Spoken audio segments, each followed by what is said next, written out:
Mayor. Good seeing you. Do you go by pastor, reverend, or just Carmen? Carmen's just fine. All right. And this from Good Healing Voice Restoration Ministry. Where are you located? I'll put a plug in for you. Oh, right here, right. Okay, are you guys on Maple?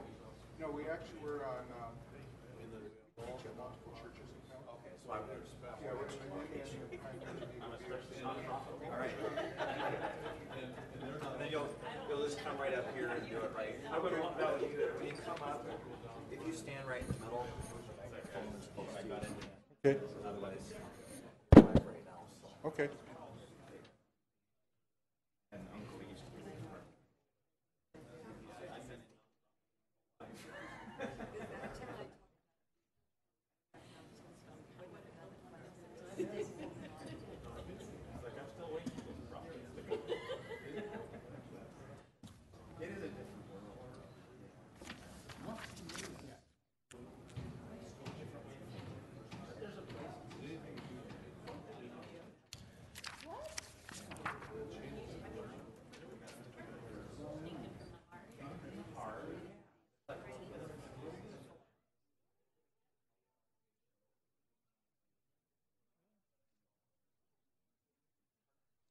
Here you go. Sister Snow. Ready?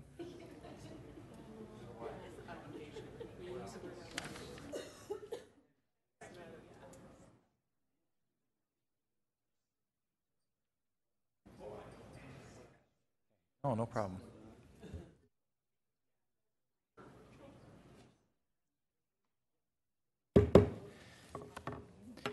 Good evening, everyone. We will call the Monday, August 11, 2014 special City Council meeting to order. Time is 5:30 p.m.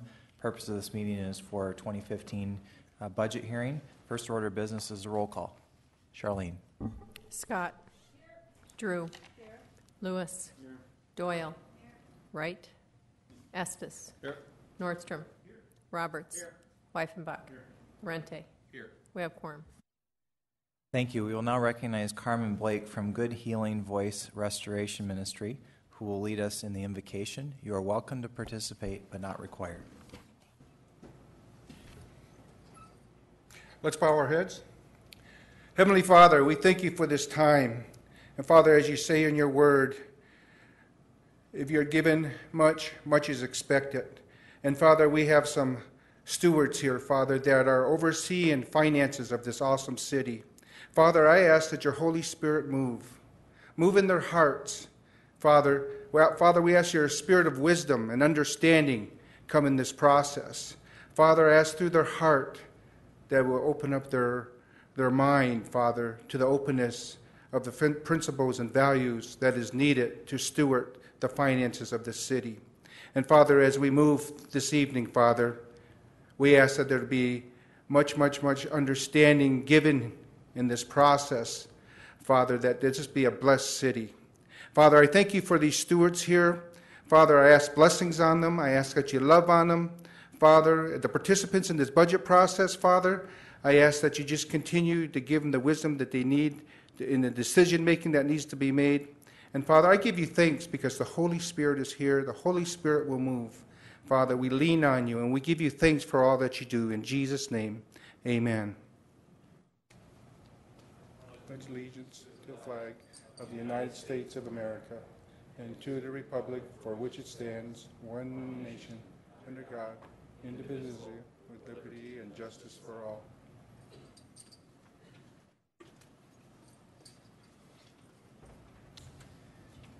Thank you, Mr. Blake. Tonight is the fourth of 6 regularly scheduled meetings for the purpose of the 2015 budget. We had meetings on July 28, July 30, and now actually this is the third one. August 11, we have one scheduled on August 13. We do have time penciled out on August 25 and 27 if needed. The council will need to decide tonight or Wednesday if they believe the 25th and 27th is also necessary. In addition to the 7 scheduled budget hearings, this budget would also need to be approved at Legal and Finance twice and City Council twice. So all in all, there are approximately 11 scheduled hearings for the 2015 budget. I will now turn the floor over to our Council Vice President Brad Estes, who will be leading tonight's hearing. I will be staying in the chambers to answer any questions, and it looks like Mayor and Council Department is first up for a continuation of the discussion from a few weeks ago, so I will now step down front and hand the gavel over to Brad. There you go, sir.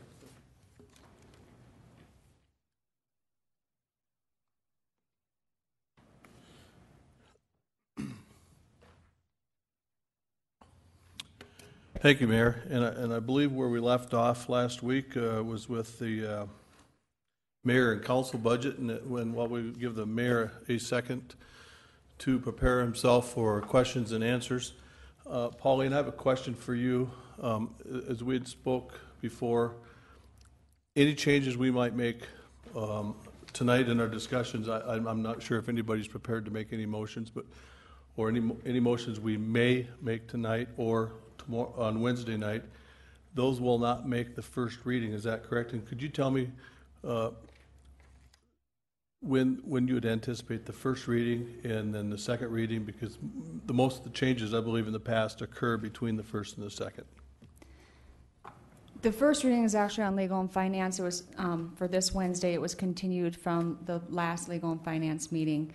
So at this point, you are correct that any decisions made tonight or Wednesday night will not be reflected in the first reading that goes to legal and finance or to council, just because there's not enough time to implement those changes. But they will be included for the second reading.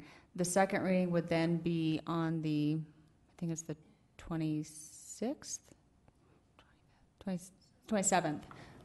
of August at legal and finance, and then September 2nd for the council meeting.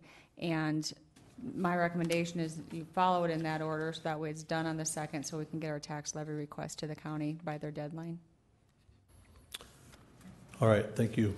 At this time, I'll open the floor to anybody that has any questions regarding where we ended at the last meeting with the mayor giving his mayor and council address. I see no one in the queue. Amanda Scott.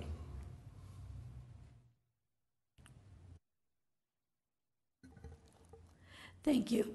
Excuse me. And Mayor, I see that you have a slide up. Did you want to continue with your explanation of the interdepartmental charges as the slide is titled? I certainly can, or if you want to ask other questions, I'd be fine too, either way. We can start there. Okay. As you and I have already discussed. Yes. This is a topic of one of the discussion points that I have, so. Very good.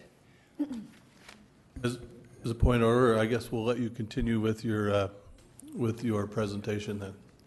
All right, well, first of all, I want to mention, and I know you're already aware of this, but there's an ordinance out there called Ordinance 5887, and that ordinance was passed in 2012 or early 2013, and this requires the city finance officer or mayor to provide an update to you on interdepartmental charges, and I believe that there's a link in July where this was provided, but I'm also going to spend a little bit of time talking about this since I think this is relevant and there's been some excellent questions asked on this.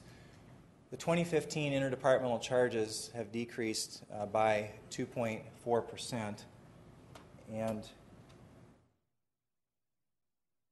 then the payment in lieu of property taxes charge, which is a form of interdepartmental charge but is tracked separately, that's been reduced by approximately 8.2% from 2014 to 2015. But I want to spend a moment talking about the overall reduction, because over the last several years there have been significant reductions in the interdepartmental charges and the PILT charges, and that information has been printed and put in front of you, and it's also linked to the agenda as well. In 2012, interdepartmental charges were $5,259,060. $5,259,060. For 2015, the projected interdepartmental charges $4,160,000. $732,508, which is a 10.01% reduction, approximately a 10% reduction. Payment in lieu of property taxes, which is the screen in front of you, that's where city government attempts to determine what a piece of property would pay if it were assessed by the county assessor, and those charges have been reduced by 73.55% since 2008. In 2008, the charges were $588,894, and for next year, we're proposing a new charge of total of $155,760. Now, in the case of interdepartmental charges, they are a valid part of cost accounting. However, over time, they've gotten out of whack, and there simply hasn't been much attention to this paid over the years. So for the past several years, we've worked to unravel some of these charges and try to provide clarity and accountability to them. Please note that it is not our intention to reduce the interdepartmental charges to zero. That isn't possible. It is a valid method of cost accounting, but it needs to be validated in the budget process. We do not know what the formulas were. These have been in place for a very long time, but we are working on adding additional accountability to this. Personally, I don't believe that payment in lieu of property tax charges are as necessary as the other interdepartmental charges, and that's one of the reasons why when we started questioning the PILT charges, we weren't able to come up with justifications for having many of them, so we did reduce them to zero in effect, or some of them to zero. In fact, some of them were reduced. They were reduced dramatically by almost $300,000 in the 2013 budget. Any questions on that?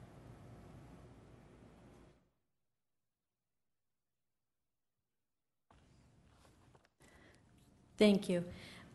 So, Mayor, going back to the difference between the PELT and the interdepartmental charges, on the PELT, if my memory serves me correctly, it's your opinion that the PELT was the duplication between the payment in lieu of taxes was a duplication to the enterprise funds while they were being charged for payment in lieu of taxes, as well as being charged interdepartmental charges. Do I remember that correctly? Yeah, that was part of the discussion. Is that having both is questionable. And so I know, as you stated when you were looking at the 2013 budget, your goal, or what you had stated back then, was to zero out the PELT charges. Do I remember that correctly? I don't remember the exact discussion on what we were looking at zeroing out, but we do know is that we were looking at adding more accountability to this process, and in particular reducing the PILT charges over time.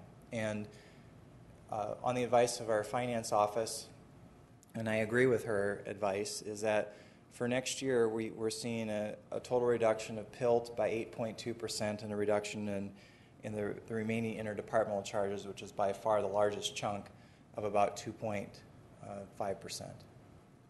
So, and I'm just going back because it seems like this was, my concern being on the city council is it seems like we started something and then it stalled and it's just kind of hanging out there without getting things keep going and clean it up.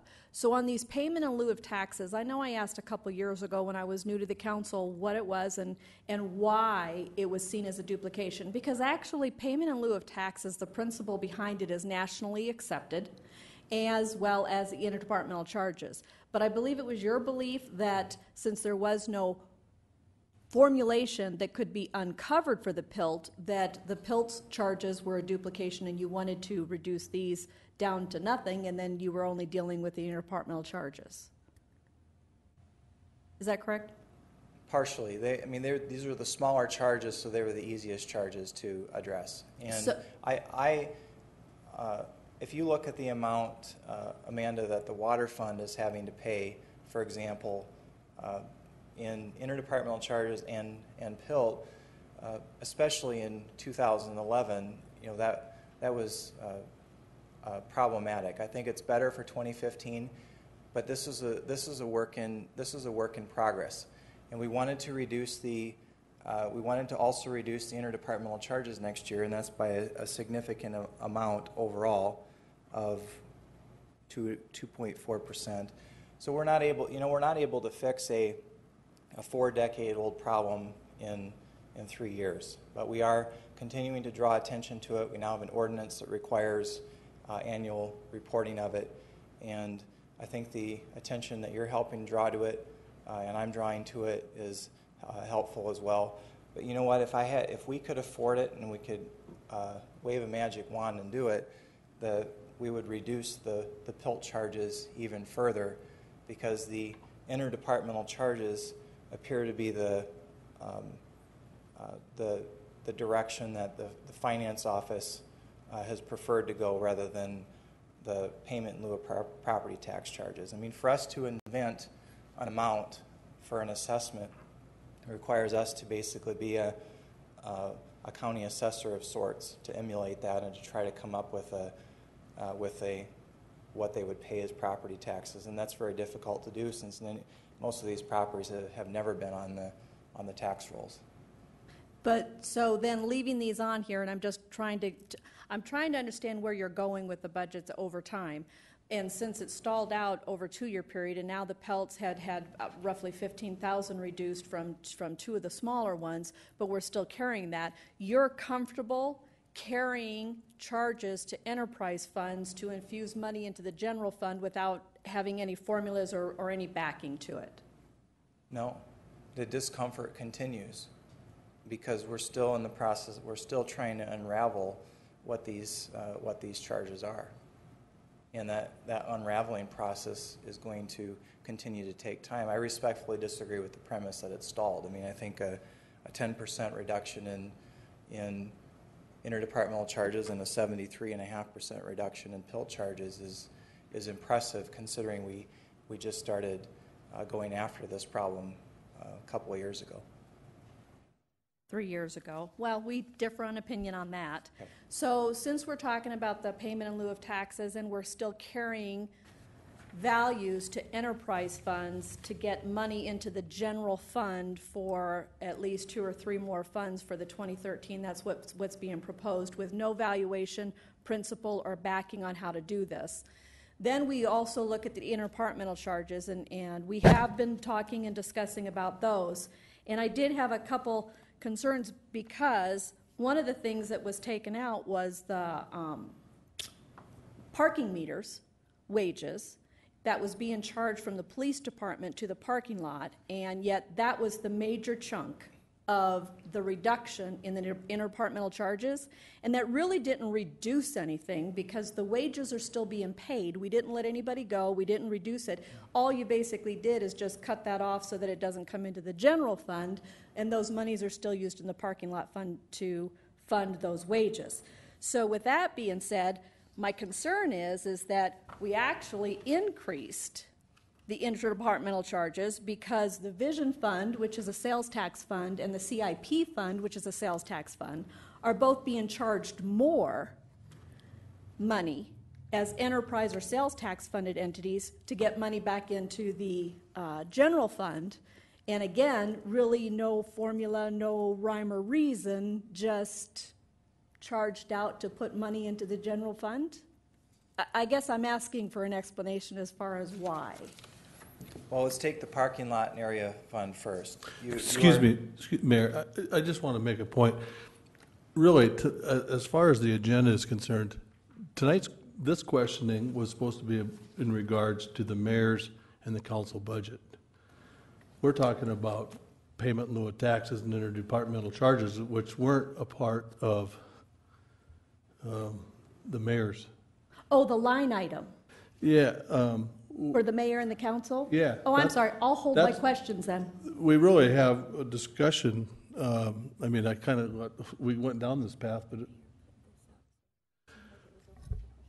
Well, I guess the mayor did put this up, but. That's okay. But is this we really can isn't look part this of the mayor and the. I'm okay either way, because Amanda. Well, if we she- could, she, I guess we're probably going to talk about it more. Let's go ahead, Amanda, you go ahead, but we've got other people here.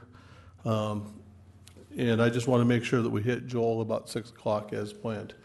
But this is really part of discussion and wrap-up, because this is part of the entire budget, not the mayor and the council line item portion. And that's what we're carrying over here from the last meeting. And I can appreciate that. Sorry about that. So I can withhold those questions for the recap session when we have the full discussion. I guess as far as the mayor and council budget line item, the only questions I would have is, Mayor, if you could explain to us why you put in a raise for the city council members and yourself as elected officials. That ultimately will be up to the council to choose. If there's a two-step process now. Some of you may remember the issue, I think it was in 2007, where there was a resolution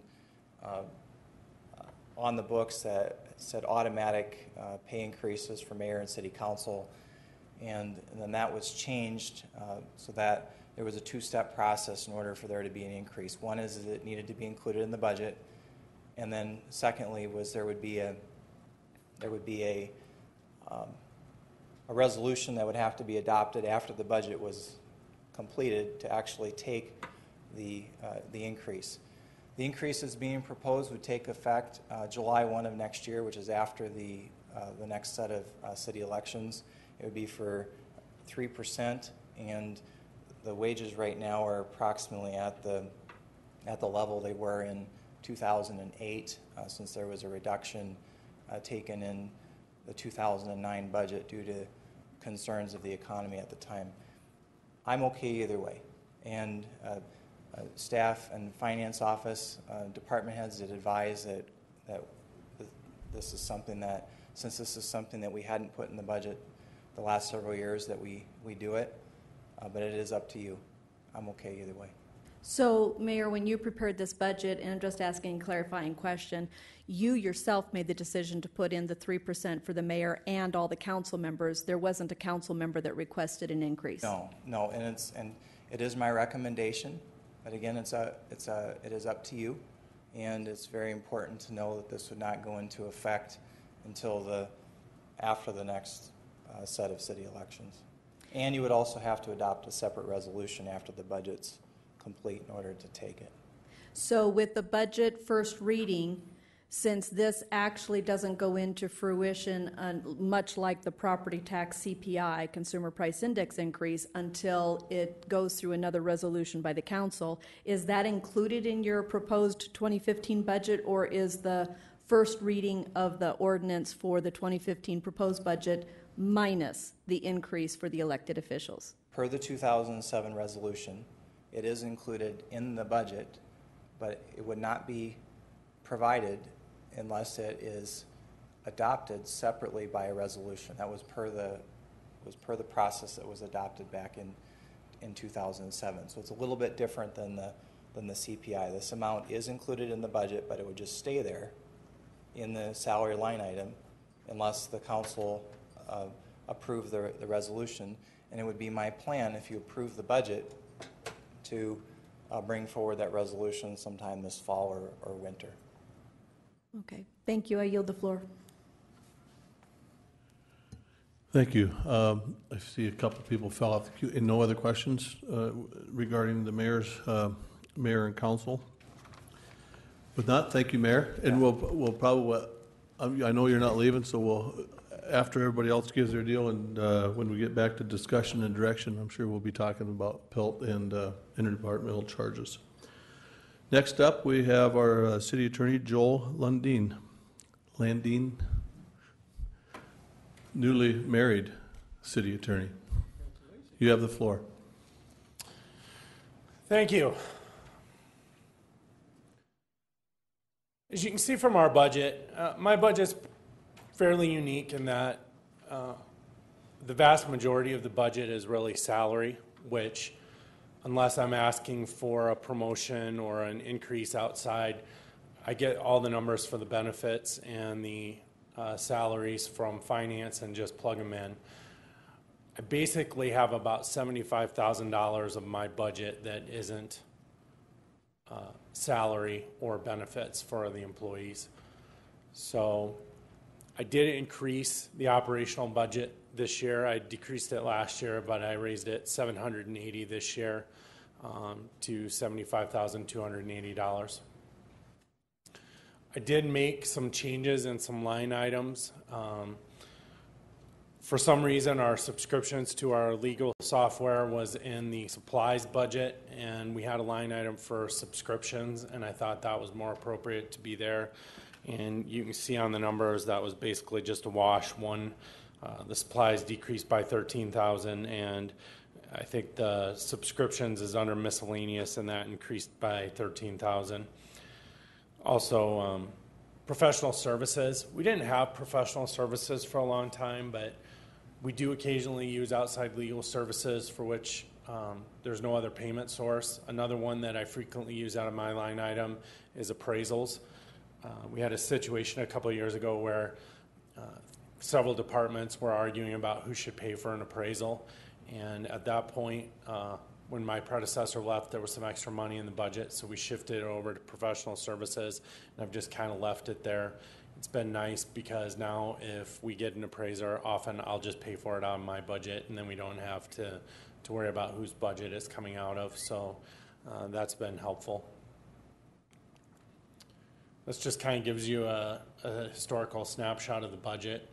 And again, if you look at the line item, really over the last 3 years, the increase has really all been in salary.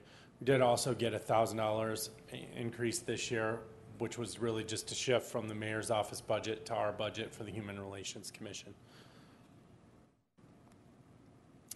Some of the things, big things we've been working on this year, we got a settlement in the Jackson Springs Water Treatment Plant dispute over the pipe with the lining that did not meet specifications.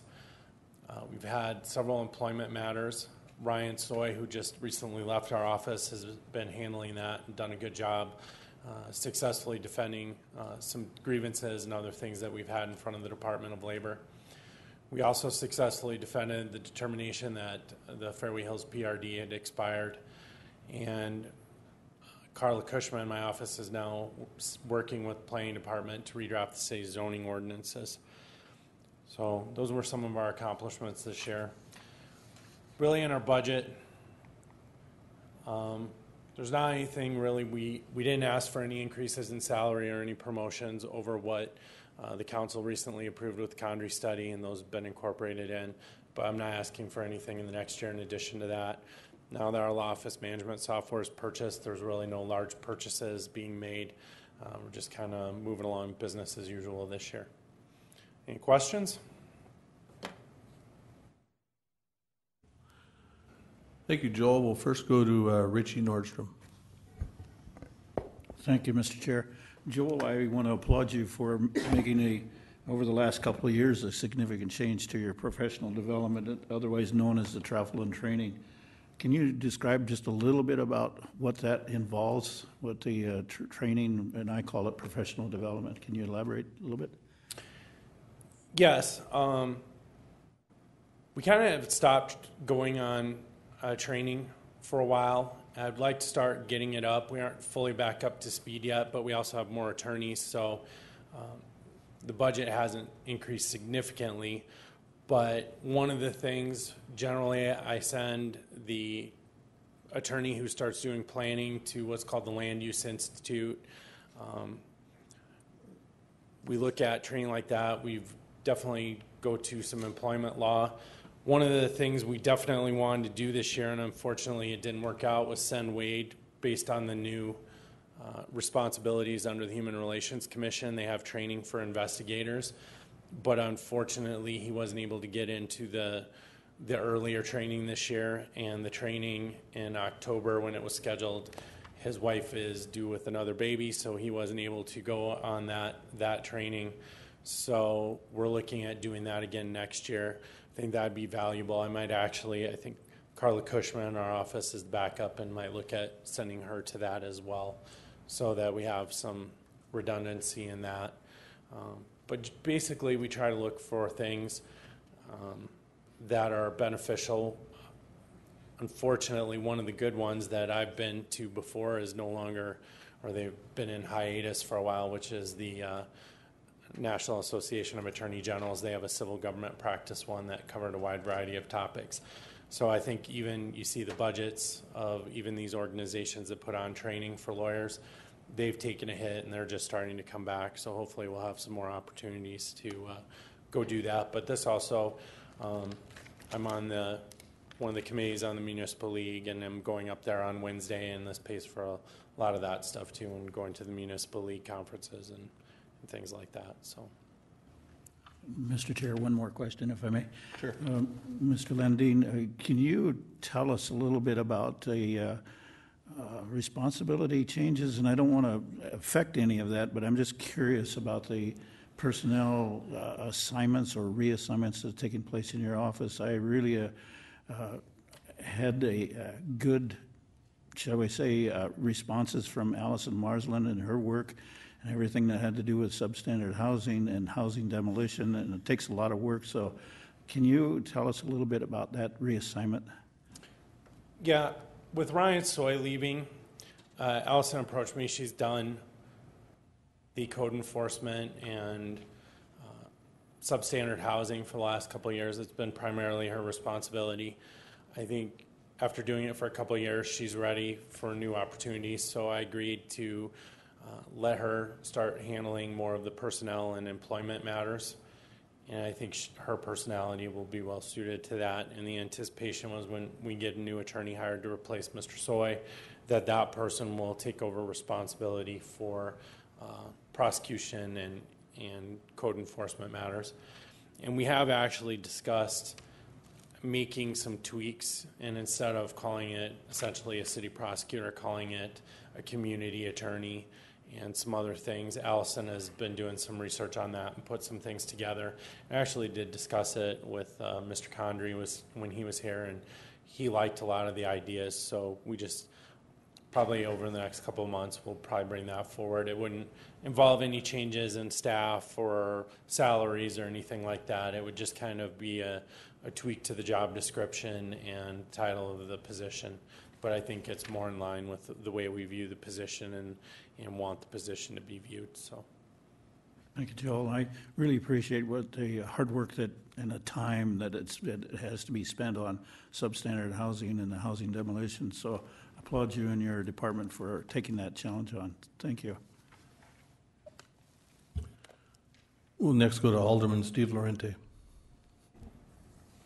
Thank you, Chair. Joel, thanks for being here this evening. I just wanted to start out just by thanking you and your staff for all the work that you do for the council and for the city. My question is more related to the spike in production as far as the number of ordinances, the agreements, all of the legal opinions drafted and the legal documents that you reviewed in 2013. Do you see that as an anomaly, or do you know where you're at so far in 2014 in comparison? No, I don't know where we're at specifically. I would say we're probably on track. I mean, when I started at the city attorney's office, there was 3 attorneys. And it's a funny thing. It seems like we're busier now with 5 attorneys than we were with 3 attorneys. In fact, I can remember when the other assistant attorney left and Jason Green and I were alone in the office for probably 6 months before somebody got on board, just the 2 of us. And I can't even imagine that now. I've talked to him. There's just over the years, there has definitely been an increase in the amount we do. And it seems like the more you do, the more you're asked to do. But it's a good thing. I mean, when people are doing agreements and they're contemplating stuff, it's better that they contact us in the front end than after something has gone wrong. So, you know, the city's growing and the workload's growing, the amount of contracts, the amount of things that we're involved in. That's one of the things I tell people is my department is one of the ones I've been involved with every department in the city, either through employment matters or agreements or policy decisions, and it's something that every department we're involved in, and our increase in workload is really a reflection of the fact that all the departments' workloads are increasing, and that trickles down to us as well. So, Okay, thank you. I yield. Thank you. Joel, I just have one question, and maybe I missed it. I was looking through my book. Do we have a replacement yet hired for Attorney Soy? no, based on when he left, one of the primary places attorneys in South Dakota find notice of jobs is in the State Bar newsletter. And in order to get that, we couldn't make it in the July newsletter. So in order to get it in the August newsletter, we kept the opening until August 22nd. So it doesn't close for about another week or two. And I would hope that within a couple weeks after that, we could hopefully get somebody. But, we're probably looking at, if we're lucky, into September, beginning of October, before we get a replacement into the office for that position. All right, great, thank you. I see no other council lights. With that, we'll consider the city attorney's office budget as heard. Next up, we have the community investment funds. And I believe as an attachment, everybody was able to look at and download each individual's budget and as requested. We are not planning on hearing a presentation from each one. We'll just go down the list. We'll ask the person representing the fund to come to the podium, and if there are no questions, then they'll be excused. And we'll just go down the list if that meets everybody's approval. First up tonight, we have Lynn Kendall representing the Chamber of Commerce.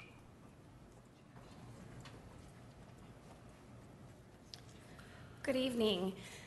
Lynn Kendall with the Chamber of Commerce. I apologize. Linda Raby, our president and CEO, and also Bill Goujon, our finance director, are both out of town, so you guys get me tonight.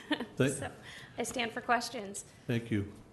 Does anybody have any questions for the budget request by the Chamber of Commerce? I see no lights. Going once, going twice. You're excused. Thank you. Thank you. Next up, I know we have, and maybe we can dispense. I know we have Julie Jensen and Jody Spurlick in the crowd for the Convention and Visitors Bureau. Does anybody have any questions for that budget request? She's not new. Julie, would you please come up and introduce yourself, please? Thanks.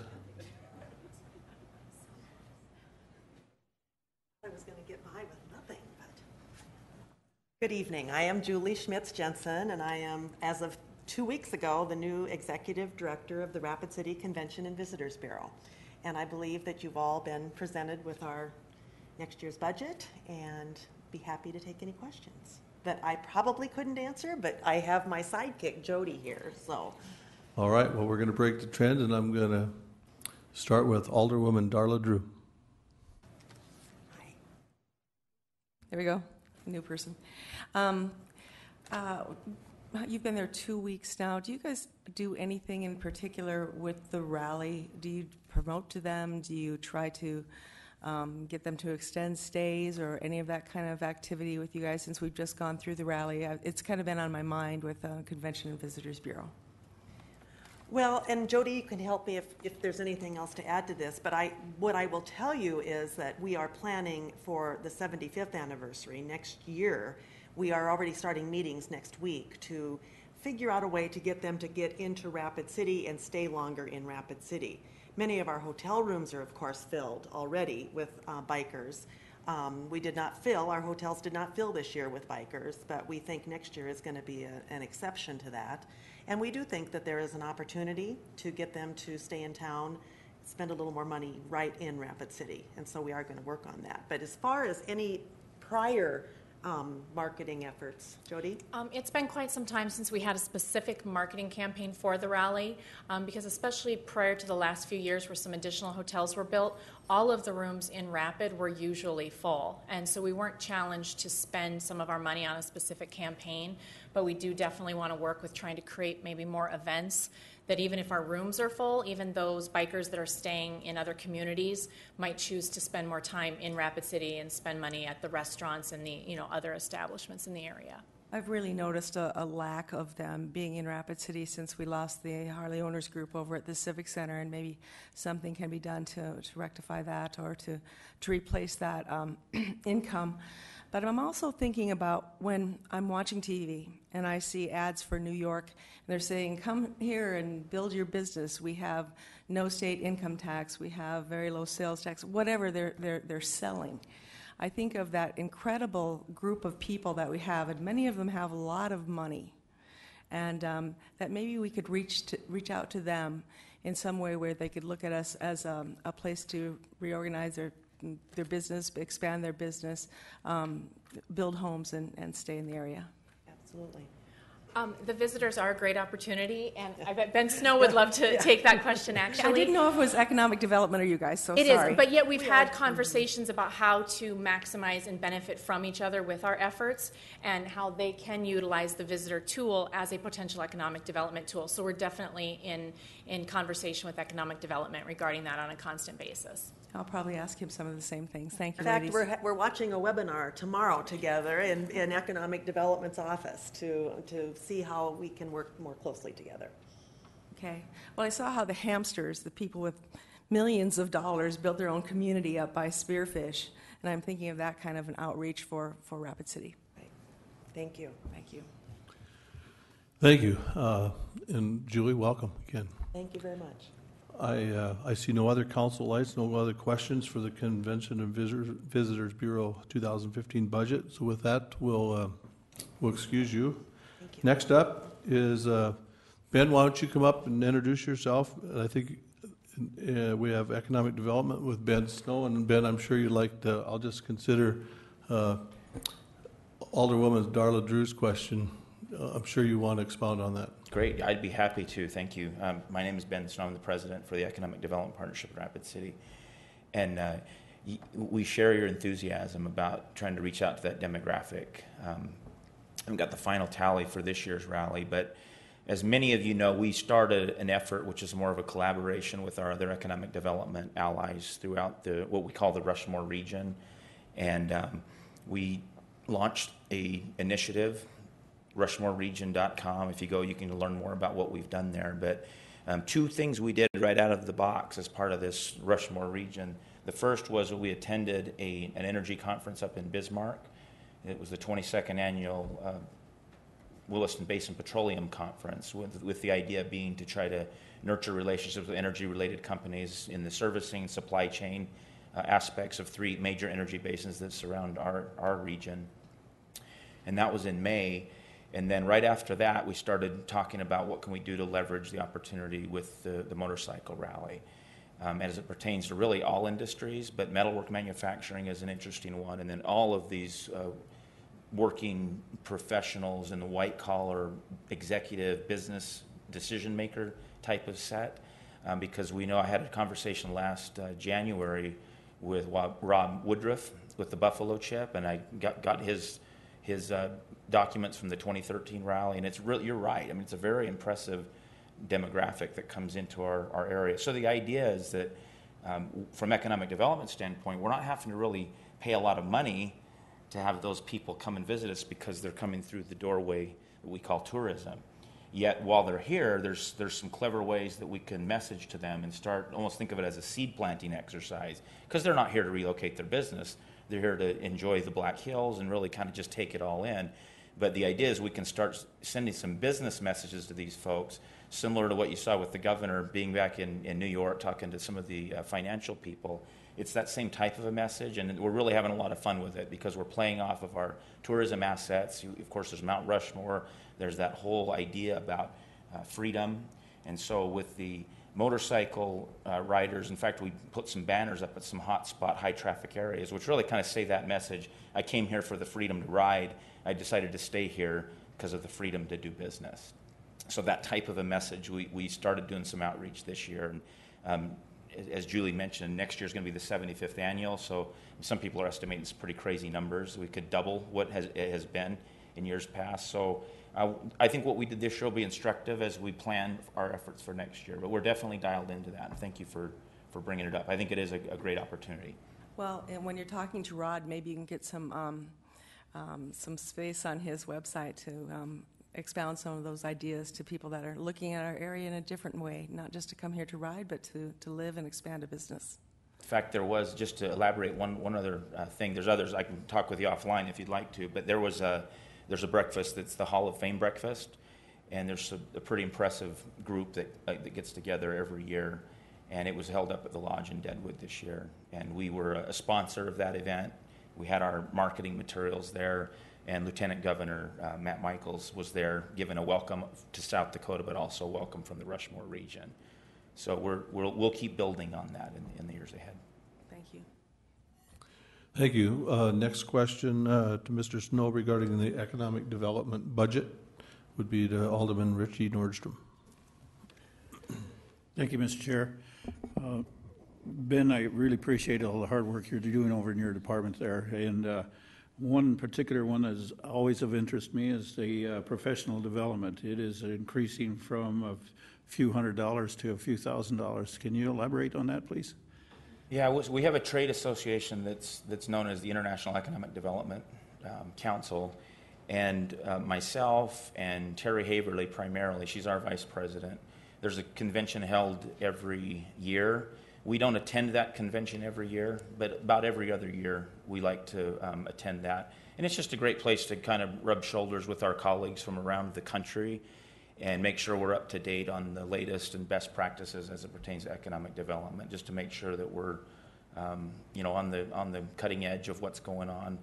Also, we can learn from what's going on. We can come back many times very grateful that we live where we live, because it's a slow death in a lot of communities around the country, and it's very painful to watch or talk to some of our colleagues around the country who are in areas of the country that are very economically depressed. And so we don't go there to be mean or rub it in their face, but it is an opportunity to kind of learn some of the challenges that these other markets are having, and hopefully we can avoid going there ourselves. Are you still planning on going to Canada and some other states? I can't remember, what is it, Arizona that you went to last year, or Las Vegas or something? Are you still planning on doing those types of trips? Yeah, there's a few of those opportunities that come up. Sometimes it's in relation specifically to a prospect, if we're going to maybe tour their facilities where they currently have them. Other times it's a trade conference. This year, in fact, right before we went to the Williston Basin Petroleum Conference up in Bismarck, I went to the ICSC, which is the International Shopping Center Convention held in Las Vegas. And that's really specifically geared towards recruiting retail activity to come into the community. That's a conference that I used to attend all the time when I worked in Colorado. It's the first time I've been there on behalf of Rapid City. And that's a conference we'll probably go to, if not every year, every other year as well. The one you speak of in Canada is really, it alternates between North Dakota and Canada. So we went to Canada back in 2013. This year we went to Bismarck. Next year it would be in Canada again, because that oil basin extends up into Saskatchewan and Alberta. Thank you. I think that's an excellent opportunity for some more prospects for this area. If I may switch subjects on a couple of other issues, is the railroad. Forgive me, I can't remember the exact title of it, but it's the railroad that you're working on, a project there that had to do with a fund that's going to be set up for that. Yeah, so there's a couple of, I guess you could say, moving pieces that are both exciting moving pieces. The first is the acquisition of Genesee and Wyoming came in and bought out the old DM&E line that Canadian Pacific owned, and they closed that transaction in early June. So there's new ownership. Most people are very aware of that. We're excited about it.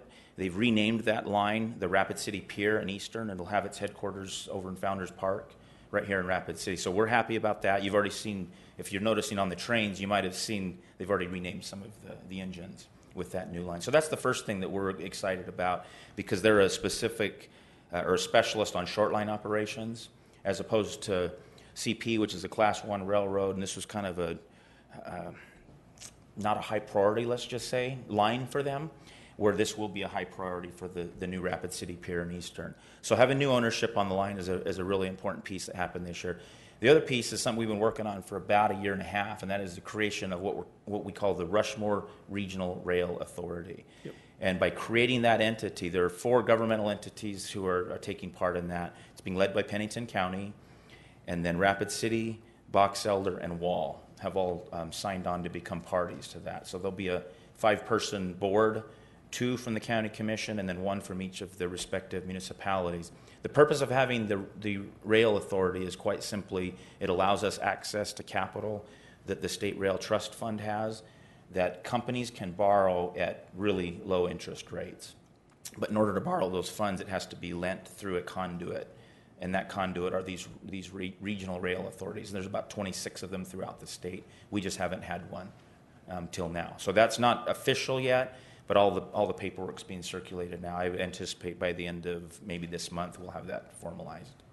Is that an expense within your budget? I was looking for specifically the railroad authority. So it's not. I've spent a fair amount of time in working on this, but much to the credit of Deputy State's Attorney Jay Alderman, Joel Landine's been involved with that, as both of the contract attorneys with the other municipalities have been involved with it. So the only cost associated with it has been your, being generous with your attorney's time. So thank you for that, as well as the county and both of the other cities. But from our office, there hasn't been any dollars expended. No.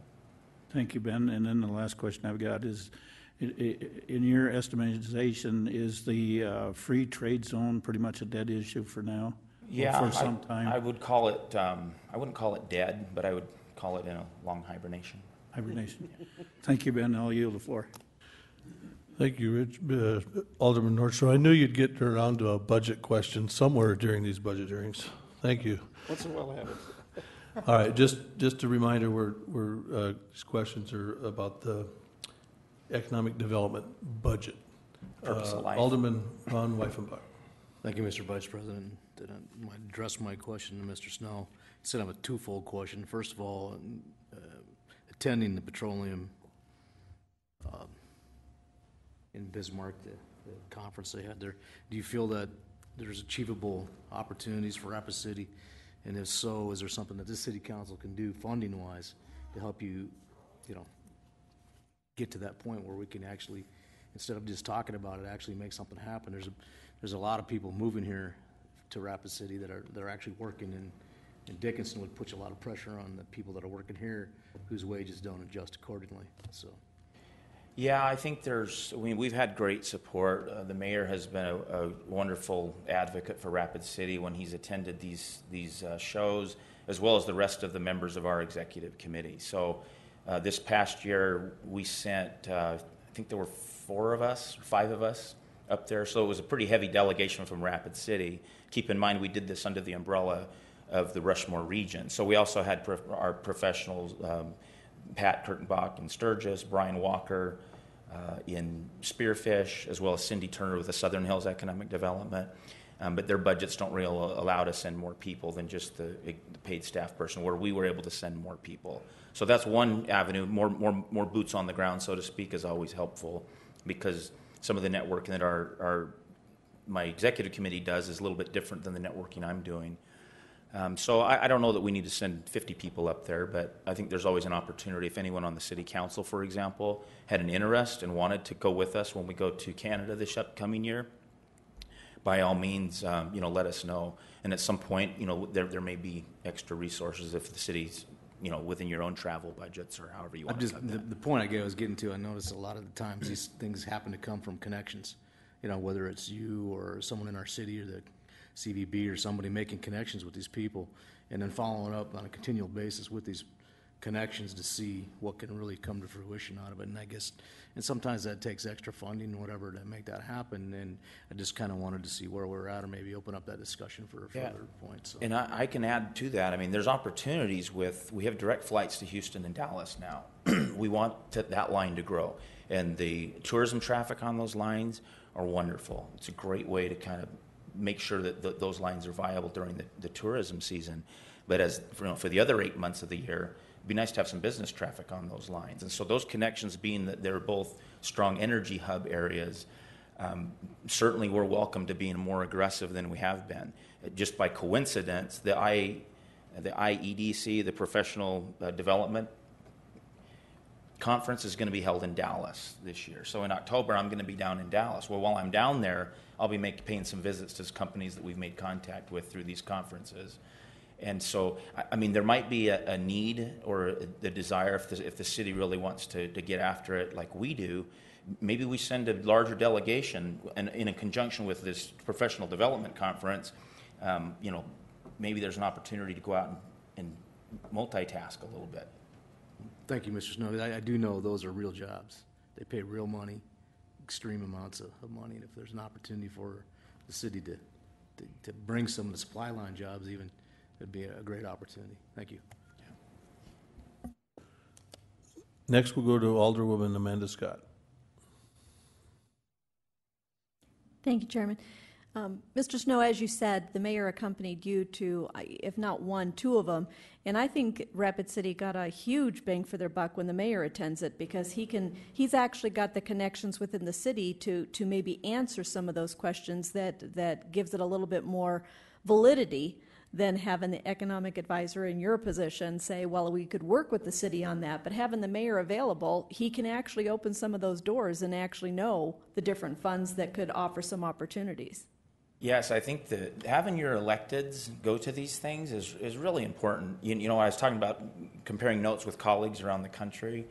There really is something to that, of knowing that you have the political support as well, because you're right, you have the paid professionals going and working that, but it is a little bit different message, by virtue of position, being an elected person. Of course, you're all professionals in your own right, but it's particularly that elected hat, knowing that that's your mayor that took the time take 2 or 3 days to come up to there. Same thing if it's a member of the city council. It's really that same impression that gets left with those companies, in that you're serious about it, and that there's going to be political support if and when they decide they want to make a move or open up an office here, a facility.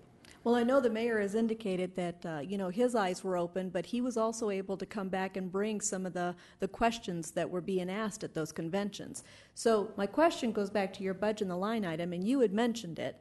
When our governor went to New York, I believe the media covered it as selling or promoting Sioux Falls. I'm sure as our governor, he was promoting the whole state.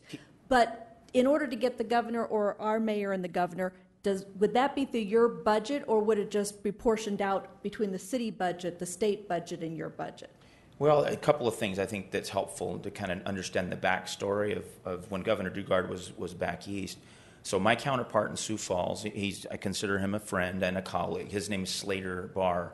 And they've begun doing some more aggressive outreach to site selectors and the media to kind of put Sioux Falls, as the largest city within the state, on the national radar screen. And I give them kudos. I think they've done a great job with that. The launch of the Rushmore region that we just did is going to do the same thing. So there'll be kind of, if you think of it as really two ends of a barbell, that same message. I know I've talked with the governor. We have his support and blessing for all the stuff that we're doing. That was really kind of a co-op venture. So it may have seemed kind of Sioux Falls centric, but for good reason.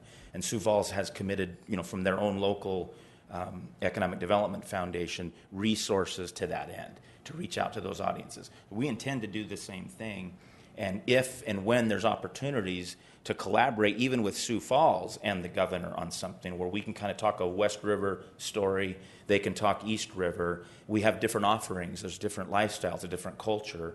I don't view them as much as a competitor, as an opportunity, because we're both small cities on the national scale. And I think the work that they've done over the last couple of years has actually kicked a few doors open to kind of change that perception about South Dakota on the national stage, which means every dollar we spend from here out is going to be even more efficient because of their leadership. So that's the way I view that, the Sioux Falls and the governor's recent media attention. It's all good. Thank you, and thank you for that clarification on how that synergy works. So thank you. Ben, thank you. I see no other council lights, no other questions. So with that, we'll excuse you and thank you for the report. Thank you. Next up on the is the Humane Society. We have Jackie Copel and Jackie Harvey. And I guess you can come up and introduce yourselves, and we'll see if we have any questions.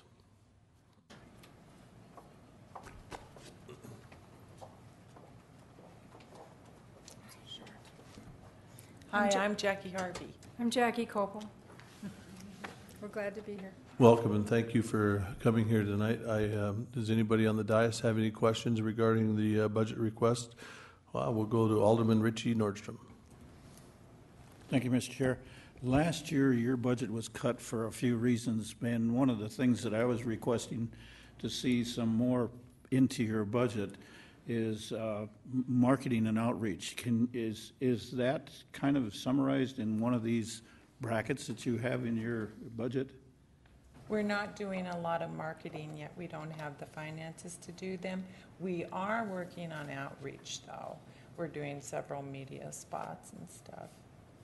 So these little activities that I'm looking at here, Petapalooza and et cetera, Yes. those are your Little fundraisers. fundraisers. Yes. And if I'm looking at this correctly, it is a little bit of money that's going to be coming into the Humane Society, but is there some folks that are helping you in this area to do some more marketing, fundraising, et cetera, outreach? Is that in the Actually, budget that's you're hiring somebody to help you that? We have a promotional programs director, and she does our events and stuff. And then recently, we found a volunteer that marketing is his specialty. So he's now going to work with us as a volunteer, which will help a lot. Understand. And I know you folks are going through a lot of different changes and everything that's taking place out there. So you're trying to do the best you can with what you've got. Yes, So we are. hopefully we can keep encouraging you to do some more fundraising. Thank you. You bet. I'll yield the floor.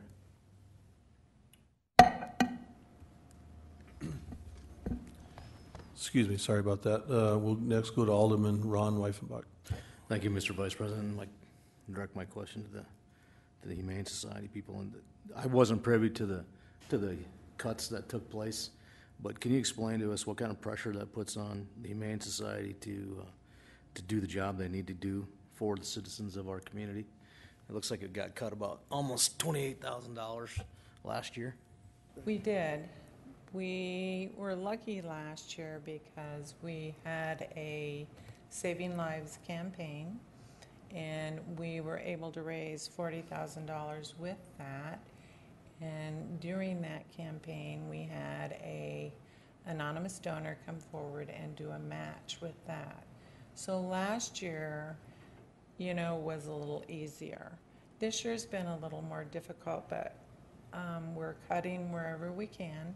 Our expenses are up, and our fundraising's down a little bit, but we're going to continue and plug along. Hopefully, with some consistency in our fundraising, our events will get bigger and better each year. We haven't had a lot of that up to this point. So it's tough, but we'll be all I right. understand that. And as the city grows and the pressure grows because people don't take care of their animals in a responsible manner, and then it comes back to the Humane Society to handle that for them. And there's really no other alternative. I mean, we're not going to have the police out there doing it. They've got their hands full with what they're doing, and sometimes the fundraising things are hard when you don't have a lot of funds to Right. actually get a professional fundraiser or whatever the case may be. So is this the budget that you requested was $250,000, or did you guys request more, or? Nope, we didn't. I have talked with Chief Allender before, a few months before, and also Chief Jegaris, and I understand that we are not getting an increase this year, so we're going to look forward to next year. So you didn't request anything because No. you were told up front there wouldn't be Right, anything available? right. Okay. Thank you. We'll next go to Alderwoman Darla Drew. Hi, ladies. Hi. Do you have any grant writers or any of those kinds of do. resources? Okay. We Could have you tell me a gotten- little bit about that? The problem, we do write grants and we do get grants. There's not a lot of operational grants out there.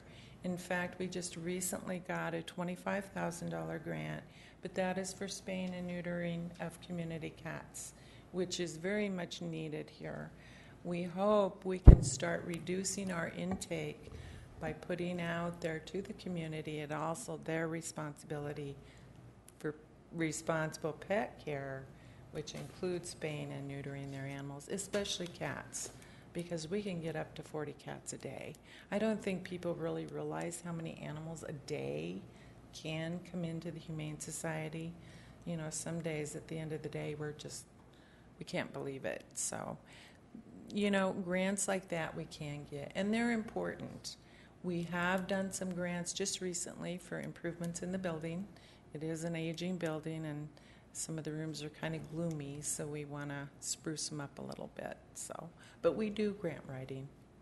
Well, I see grants as an answer to some of the problems that Right. are plaguing our nonprofits in this town, Right. and wondering if maybe there's some way that the city could help with some of that grant writing expertise. And I don't know if that can happen or not, but it's something that I think we should look into because it's a source of funding that it's out there. And it's 2 years away a lot of times. Yeah. But nonetheless, it's something that we could do without raising taxes. Thank you. That'd be wonderful.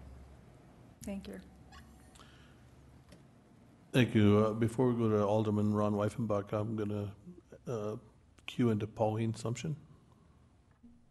Thank you, Mr. Chair. I just wanted to point out that typically we have an MOU with the Humane Society. The last one that we have expired 12/31 of 12.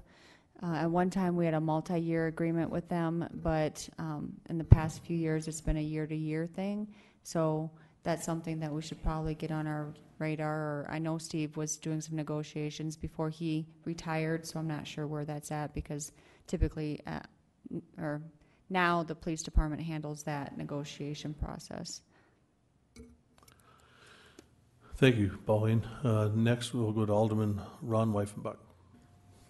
Thank you, Mr. Chair. I had the county funds you guys also. Did they? Yes. How much did they fund you for last year, and how much are they funding you for this year? 50,000 last year. Okay. And then And this this year as well. So they haven't cut your budget at all? No. No. Okay, thank you. All right, I don't see any, just as the answer to Mr. Weifenbach, you said the county is 50,000? 50,000. Okay. The print on your financial. I know. man, I know. I know, it's hard to read. Holy buckets. Anyway, huh? Thank you. I don't see any other questions of Councilman in the queue. With that, thank you. Thank you. And we'll excuse Thank you you. for the evening. Thanks. Next up, we have the Journey Museum, and we have Troy Kilpatrick.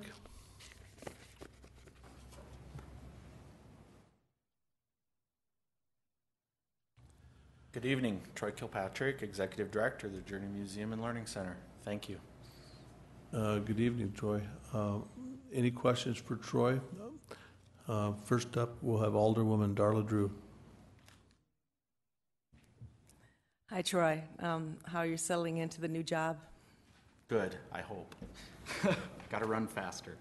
Yes. And you're calling yourself something different now, I understand. Yes, as you noted in the slides that we sent, we've added to the brand, we've added Learning Center to the Journey Museum. We're really working on adding to the teaching and educational components of what we can deliver at the museum itself. Well, I think I'm going to ask a lot of the nonprofits this question. Do you have a designated grant writer? We do have a development officer's position in our budget, and we are currently recruiting for one. And have you been successful in securing grants for the Journey? We've had some, and we have several grants that we have pending. As you know, you write them and they don't just come back right away. It's a process, but it has been something that we've had a lot of energy towards in the first 6 months of this year too, is to write more grants to help support our educational programming. So how do you feel that your programming is going and your budget is operating right now? I mean, how do you feel things are going for you guys?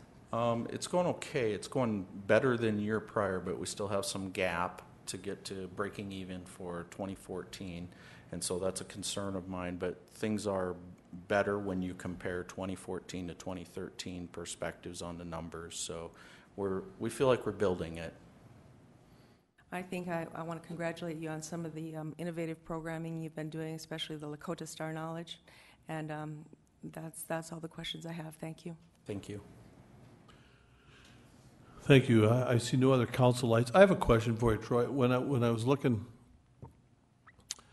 at maybe it was last year's P&L, and these are numbers off the top of my head, it looked like we had the Journey was spending about $48,000 to $50,000 a year in advertising. Can you give me an idea where that kind of advertising money was being spent? I can. And in 2013, it was being mostly directed into print products outside of our marketplace, targeted at tourism areas, rack cards, magazines. There's been a significant change from 2013 to 2014. I'm investing in the Rapid City Journal and in local radio with New Rushmore Radio. And also, we've really put a lot of dollars into reinvigorating our website, using online campaigns. We were able to get a grant through the South Dakota Matching Grant program from the state, and we're working with Black Hills, Badlands, and Lakes and really trying to up our efforts there and helping capture tourism as they're coming our direction. So a real significant investment in online, mobile, website, all of those areas here in 2014, really changing the dollar spend.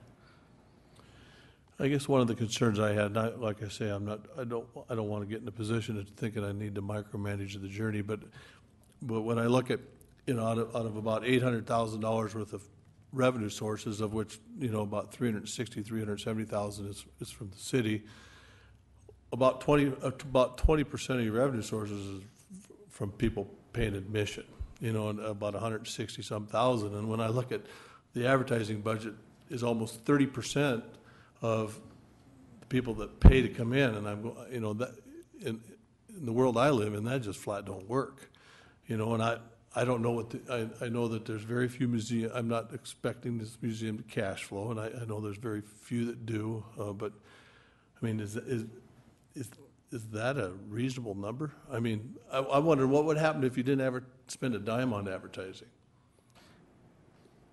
Well, I wouldn't do that, but I would agree that, I understand your question as far as the percentage there, and I think that what you're looking at is the 2013 totals in 2014 with the grant helping us subsidize what we're going out there with our advertising dollars. There's going to be a less of an investment to the number of dollars that are coming in revenue-wise. You have to watch your advertising spend in terms of your revenues. We definitely are in a position where we need to generate more admission revenues. We have to generate more attendance. We need more community involvement. We have to get the word out somehow. Yes, we're resourcing. We do all the press releases and the social media and all of those things, but sometimes you have to pay to get your name out there to build your brand. And in our case, we're changing the brand. And I'm excited about that. I'm glad you're there, and I'm glad you're adding the Learning Center. And I hope the revenues can continue to grow. So I don't see anybody else in the queue. No questions for Troy. If not, thank you for coming tonight, and we'll talk to you later. Next up, we have the Doll, and I see we have Pepper Massey in the.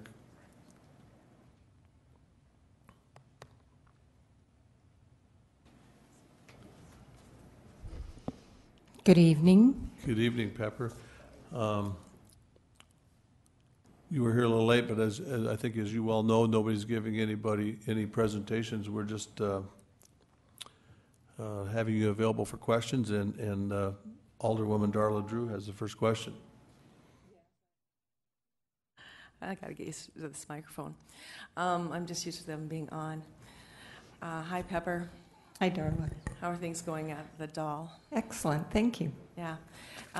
Could you tell us about a little bit about how things are going with your budget and how it's looking? You know, we've got the new expansion. Well, it's not so new anymore, but you know, how you're using the building and how things are going at the Doll. We had provided some statistics to City Council, which hopefully shows that we have growth on almost every level. It took us a while after the expansion to grow into the building, which was a very normal process. I think we have our sea legs under us. We have a great staff that works very hard. We have great volunteers. The building is a community building, and we strive to fill it with as many mission-related events as we possibly can. We work hard to offer the space at a rate that artists and arts organizations can afford. One of our foundational beliefs is that there should be equal access to the arts, and we offer programming at very low cost or free so that everyone can take advantage of the arts and culture we have in this community. We try and balance that with a lot of educational programs. Oftentimes with an exhibit, if someone isn't excited or keen or that interested in visual art, we will pair it with an educational panel discussion, some kind of programming that helps people look at art and understand the subject matter in a different way. Our Emerging Artist Program, which was created specifically for young and artists just beginning their careers, to give them a space, whether that's visual or performing, it's taken off like a rocket. And we're very proud of that. And we're working a lot on partnerships. We are reaching out as much as we can to educational institutions, social agencies, and helping to bring the arts into the forefront and help them enhance some of the things they do with art. So I think we're doing a pretty good job. Well, I'm a firm believer that it doesn't always take money, that sometimes it does take creative partnerships. And that doesn't show up in your budget. So one last thing I'd like to ask is, do you have a designated grant writer, and how is that working to help fund the things that are going on with the Arts Council? We do. Deb Lux is our development person, and her and I work together and are continually writing grants. Local foundations, statewide, and national, and we're continually looking for new sources. But yes, grant writing, it's about $75,000 to $80,000 of our budget last year. And how do you think your batting average is there? I mean, you write 10 grants, you get 3, or what is it like? Interestingly enough, we took a chance on a grant writing team in 2013. We spent a little money on that. And our track record was incredibly better than theirs, so we aren't doing that again. And I think our track record, we're about 80%. We're pretty good. We're getting pretty good at it. Terrific. That's good to hear. Thank you, Pepper. I yield. Thank you. Next, we'll go to Alderman Richie Nordstrom. Thank you, Mr. Chair. This is probably a loaded question.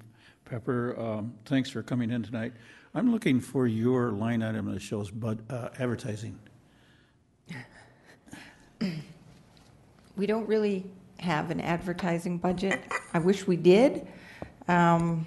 We work very hard to find sources that don't cost a lot of money. We have some great in-kind support that we work really hard with to make certain that they are able to help us. We have a great relationship with public broadcasting, KVN, and New Rushmore Radio. We send out as was mentioned earlier, a lot of press releases. And I think we're getting kind of creative on writing those so that people are paying a little bit of attention. At least I like to think so. We also have a person that spends a lot of her time on social media. I think we're getting pretty savvy with that. Low cost. We do some Facebook advertising, but very minimal. I think I would be embarrassed to tell you how much we spend on advertising, but we're creative with that as well. Thank you, Pepper. The other question I have is, I know it as an arts and culture corridor, but that's not the correct name. There's an arts and culture website that's getting put together. Yeah. Are you familiar with that? Yes. Is there an expense from your budget that is going into that? And can you share with us a little bit about what that website is? Arts Rapid City is the new website that is to launch in September, I believe. It's received an innovation grant from the Bush Foundation, so that's entirely funded by Bush at this point. I believe they received $200,000 to launch it, to come up with the website and network and do some focus groups in the community. I think the Rapid City Arts Council, as well as many other arts organizations in the community, are looking forward to its launch, because I think it will allow us to do what we haven't been able to do, and that's get as much information out to the community and to visitors to the community, as well as help arts organizations plan their schedules better. I'm not certain what the funding is going to look like in a couple of years after the grant runs out. I think they'll probably work on that. This came about through the collaboration, Arts Collaborative with the Vukovich Foundation. The Rapid City Arts Council was asked to serve on that task force, and I think we are all looking forward to a really good product that's going to help the community. Thank you. I'm looking forward to that website coming up and getting the, I guess it's called guerrilla marketing through that, and looking forward to seeing that. Thank you, Pepper. I yield the floor. Thank you. We'll next go to Alderman Ron Reifenbach. Thank you, Mr. Chair. On the revenue side of your budget, there was a time frame, I think, when Linda was there. I haven't been on the council for a while, and they were developing a strategy at the Doll to attract smaller venues, smaller conventions, or just meetings to use those rooms. Is that still something that you guys do? It is? Okay. Yes, we do. Once again, our marketing budget is minuscule, so we can't do a lot of that. However, I think one of the assets we have is incredible team. We receive feedback from people that have booked the space, and I think word of mouth helps us quite a lot. The statistics that we provided show that we are renting more to corporate and private individuals. So yes, I mean, that's really a huge revenue source for us. We have 3 rates that we charge. One would be corporate, one would be private, and then the other is mission related. And the corporate and private are higher rates than we would charge mission. That'll kind of lead into the second part of my question, okay. Or maybe earlier tonight the CVB was here. I'm sure that they get requests for a lot of conventions that probably aren't big enough to handle. The other one is like the Civic Center. I just wanted to know if they cooperate with you in an effort to try to funnel those to you or other sources in our community. Yeah, absolutely. I serve on the CVB board, and we frequently have from the state and from the CVB, they will bring tours by the facility, and we are able to give those groups tours and showcase what we have. And the Civic Center the same? I I don't think we have a lot of communication that way with the Civic Center. I'm not certain they're set up in the same way as the CVB, so I don't know if by me saying no, that would be altogether fair. Thank you. Mm-hmm. Thank you, Pepper. I see no other council lights, no other questions. Thank you for coming tonight, this evening. Thanks so much.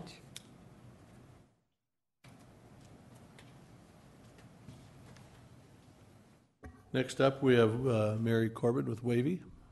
Hi, good evening. Hi.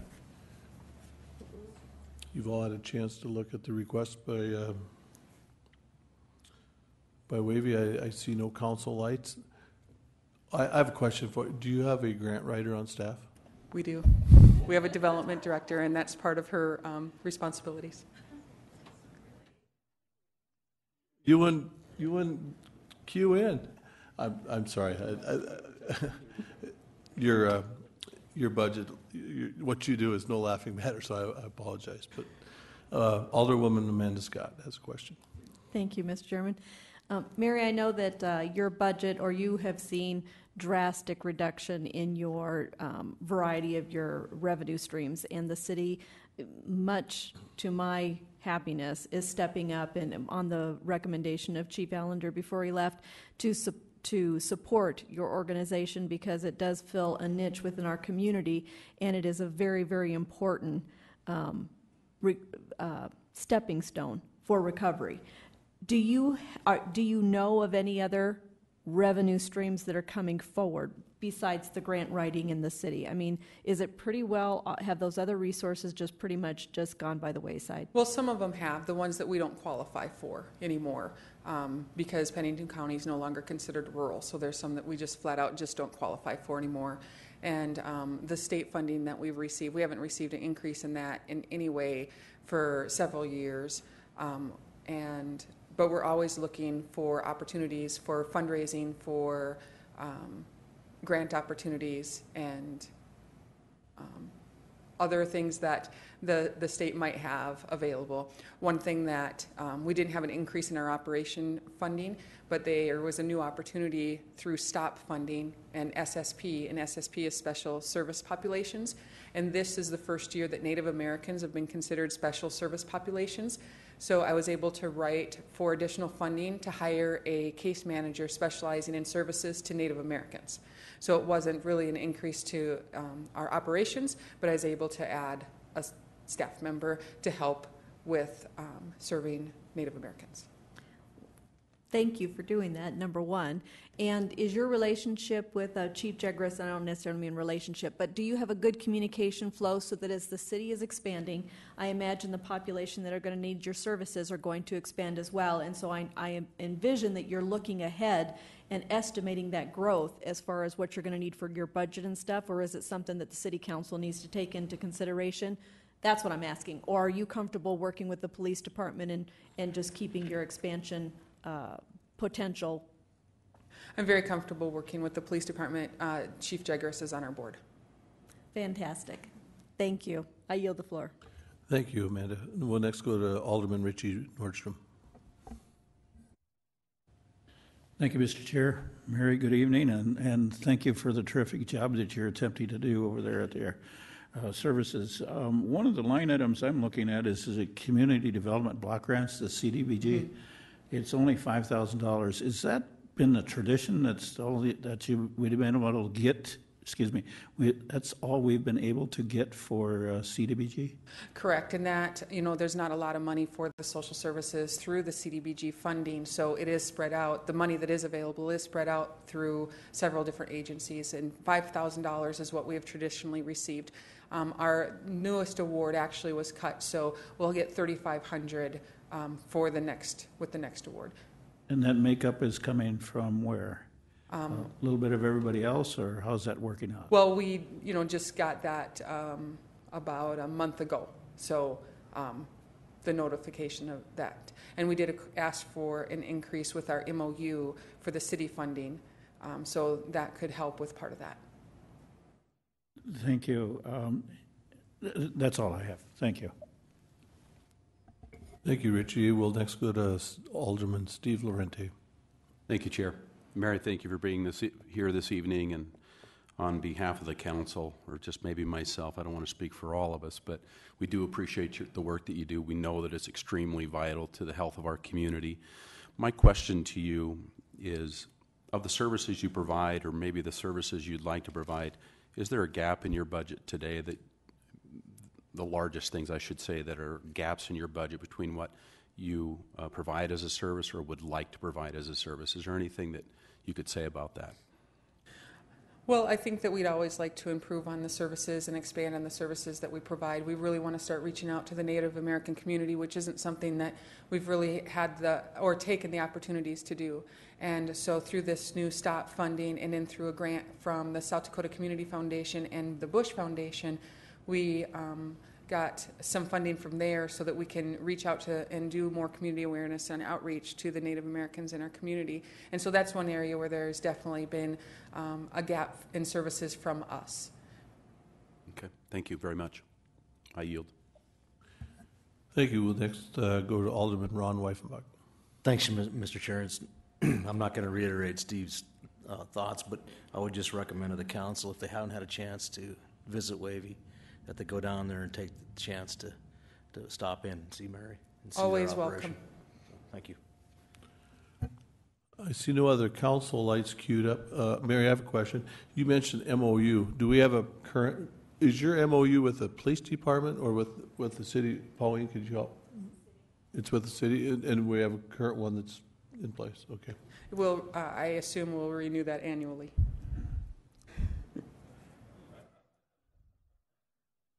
I hope you're right.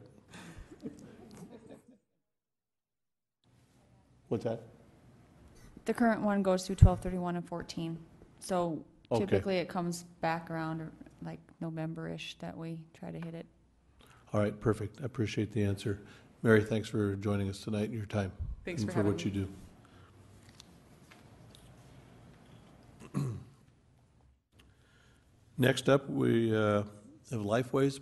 We have Paula Wilkinson Smith with us this evening.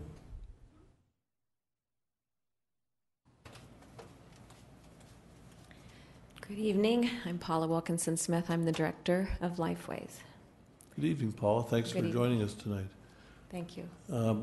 We have Pauline Sumption. I'll turn it over to you.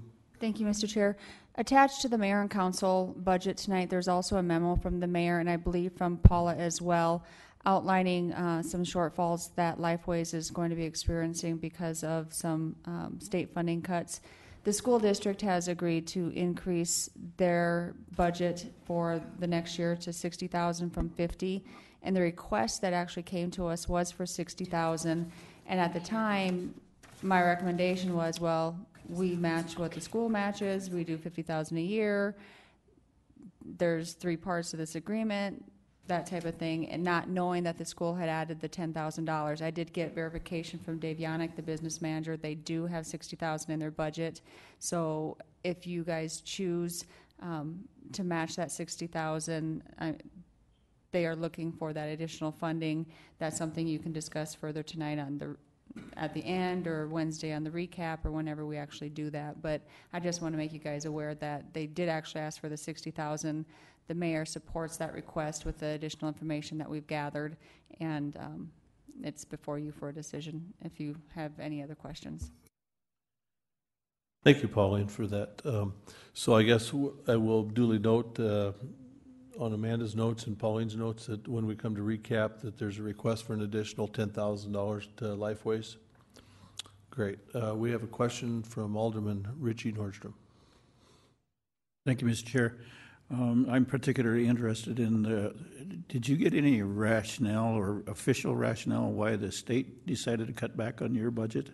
Yes, it's quite a long explanation. I'll try to cut it as short as possible and still give you enough information. If it's not related to your current budget, we'll have to skip over it, but if it is, I'd like to hear it. It is. It affected our budget.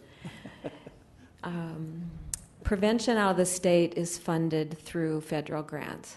No line item, no general funds. So that means every time you get a grant, it lasts for a period of time, and then, of course, as we know, you have to write a new one, and it changes. That's what they're doing at a state level for federal grants. Okay. So we had one for 4, going on 5 years. It ended in May. They don't have another one to replace it till October. It's going to be $750,000 less and every year. And so they are decreasing across the board. I don't know exactly what their formula is and haven't been able to determine it. But everyone across the state that gets prevention dollars in all the communities are receiving a cut. We have been told and received a 25% cut in a 4-month contract. We will be getting, hopefully in September, an 8-month contract, which they said will be cut again another 25%. I am in conversations with different state legislators, different people to try to understand the decision making at the state level. I really don't know.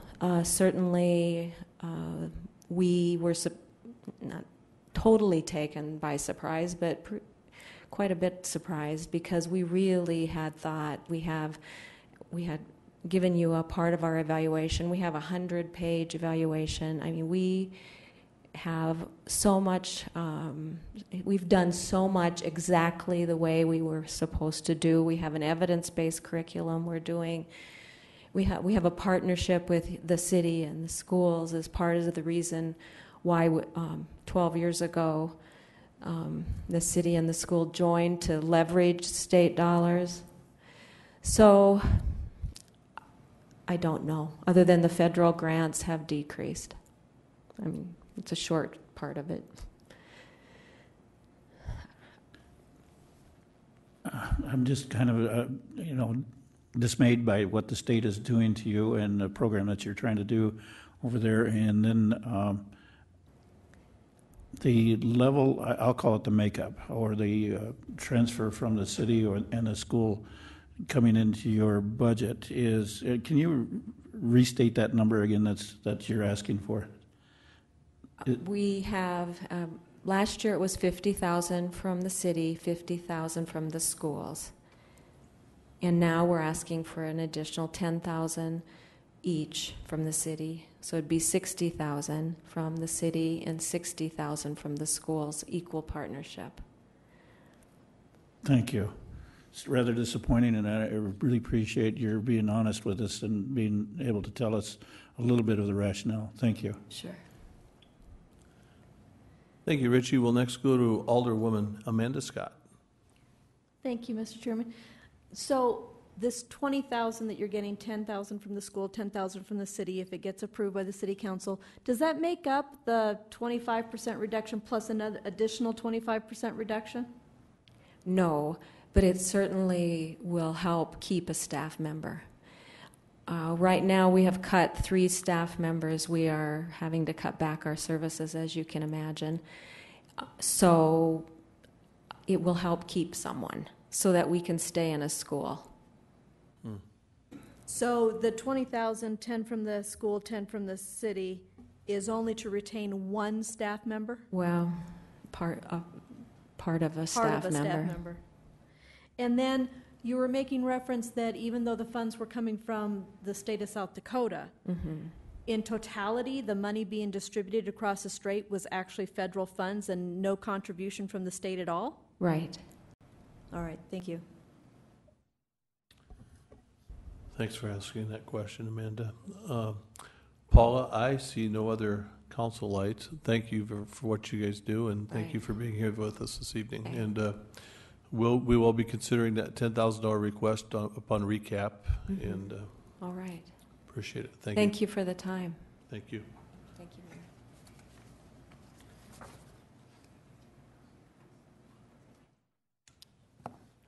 Next up, now maybe you see me going down the line here. I said, I need to know how to pronounce this. Is this Gigi Lagi? Correct. Okay, perfect. From Allied Arts. Hi. How are you? I'm doing very well. Thank you for having us speak and being present here. Who do you have with you? I have our board president. Would you like to introduce yourself? Everyone knows Jackie. Huh. Come on I up. think she needs to be part of the answer, I because agree. there's some questions in the queue, and I'm not going to ruin Darla's thunder here, so, no. I'm tall, so if I don't quite hit the microphone, let me know. And who's with you? I'm Jackie Gary. I'm the president of Allied Arts. Thank you. We have a question regarding your budget from Alderwoman Darla Drew. Well, way back, right after the Civil War, I used to work for Allied Arts Fund Drive. Of that long ago? Yeah, it was a long time ago. Anyway, how many organizations do you currently distribute funds to? Oh, 11 of our arts members and an additional probably 12 through the city. The city subsidy money. So you're saying 23, or is it... As grants come in, requests, and we are able to provide that funding, then we're able to give the money to additional arts organizations. And I have to ask the $10,000 question. Do you guys have a grant writer? I wear that hat too. I'm the executive director, the development director, the grant writer. So I wear many hats for Allied Arts. Are you able to find many funds through the grant writing process? You know, it's difficult when you're considered a United fundraiser. I know you are familiar with the grant writing process, and so for fundraisers, it's difficult for us. So we're trying to change the concept, and we've created our Share a Seat project, where we're reaching out for arts education. We're collaborating and giving seats to the arts events and programs, to Wavy, to Big Brothers Big Sisters, the Youth and Family Services. So we're able to collaborate with our arts groups and then help and give out those seats to the community. And we've had a huge positive response from that Share a Seat project. But mainly the funds come from membership drives and things like that? Correct. Yeah, from our direct mail fundraiser. Okay, thank you. Thank you. Thank you, Darla. I see no other question. Anybody else have any questions for the people from Allied Arts? If I have a question. Is the Ranger Band still part of your? Yes, sir. Yes, sir. Thank you. My son performed with Ranger Band for 5 years, so it's very near and dear to my heart. Yes, Yeah, Ranger Band is definitely part of that. I think that's. I think a lot of the work you do is. I'm just particularly fond of the Ranger Band, so thank you. Thank you. With that, thanks for coming this evening, and we'll excuse you. All right. Thank you very much. Next up is Ellsworth Air Force Base Task Force, and I see we have Mr. Pat McElgan.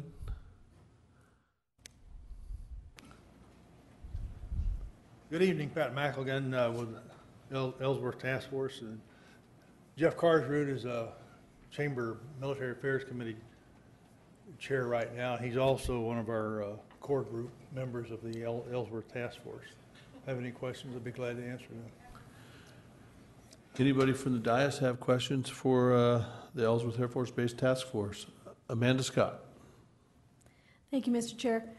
Last year, when we were looking at the budget for 2014, I believe the representative that was here was talking about the Ellsworth Air Force Base Task Force and how that there was a potential shortage. Were you able to find the funds, and you're not asking for anything more this year? No, we're not. We're on course. We're obviously anticipating the next BRAC. Congress, the administration asked for BRAC in 2017. Congress basically said no. Congress, on top of that, told the Defense Department, specifically Air Force, do a lot of things with the money you have, which is creating more chaos and more of a crisis in the service.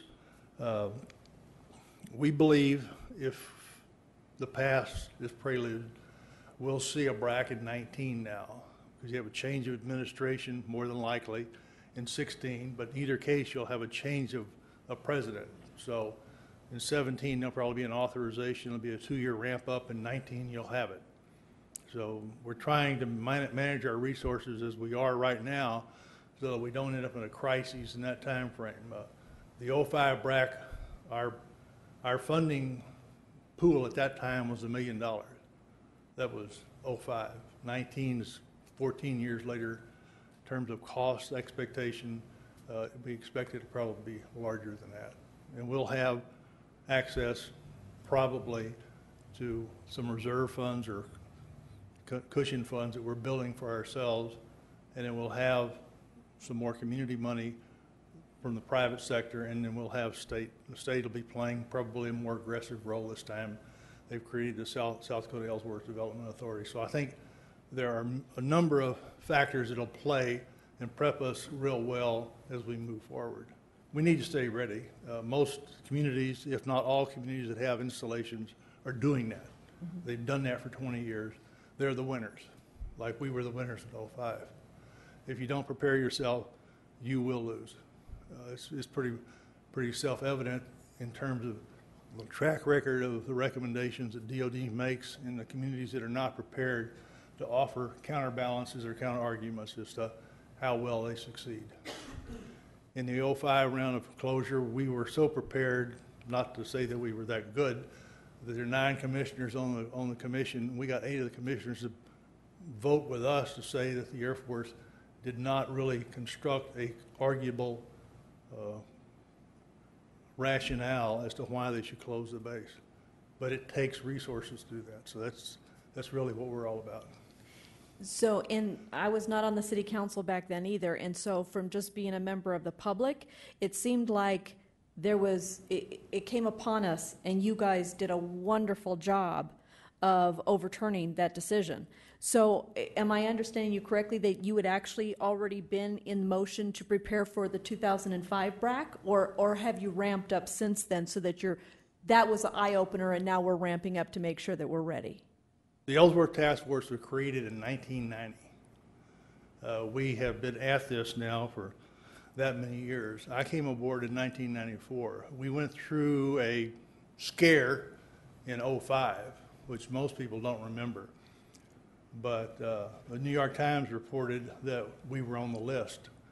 The Rapid City Journal had it on the front page on Saturday morning. There was not a lot of media over the weekend, so the city of Rapid City was basically holding its breath for 24 hours. We knew by 8:30 that it was not true because it was a false report, although Ellsworth was on a finalist list for consideration. So the first time the public at large knew that we were not on the list in 1995 was when the Sunday morning paper came out and said, remember Gilda Radner? Never mind. Basically, that's what was said.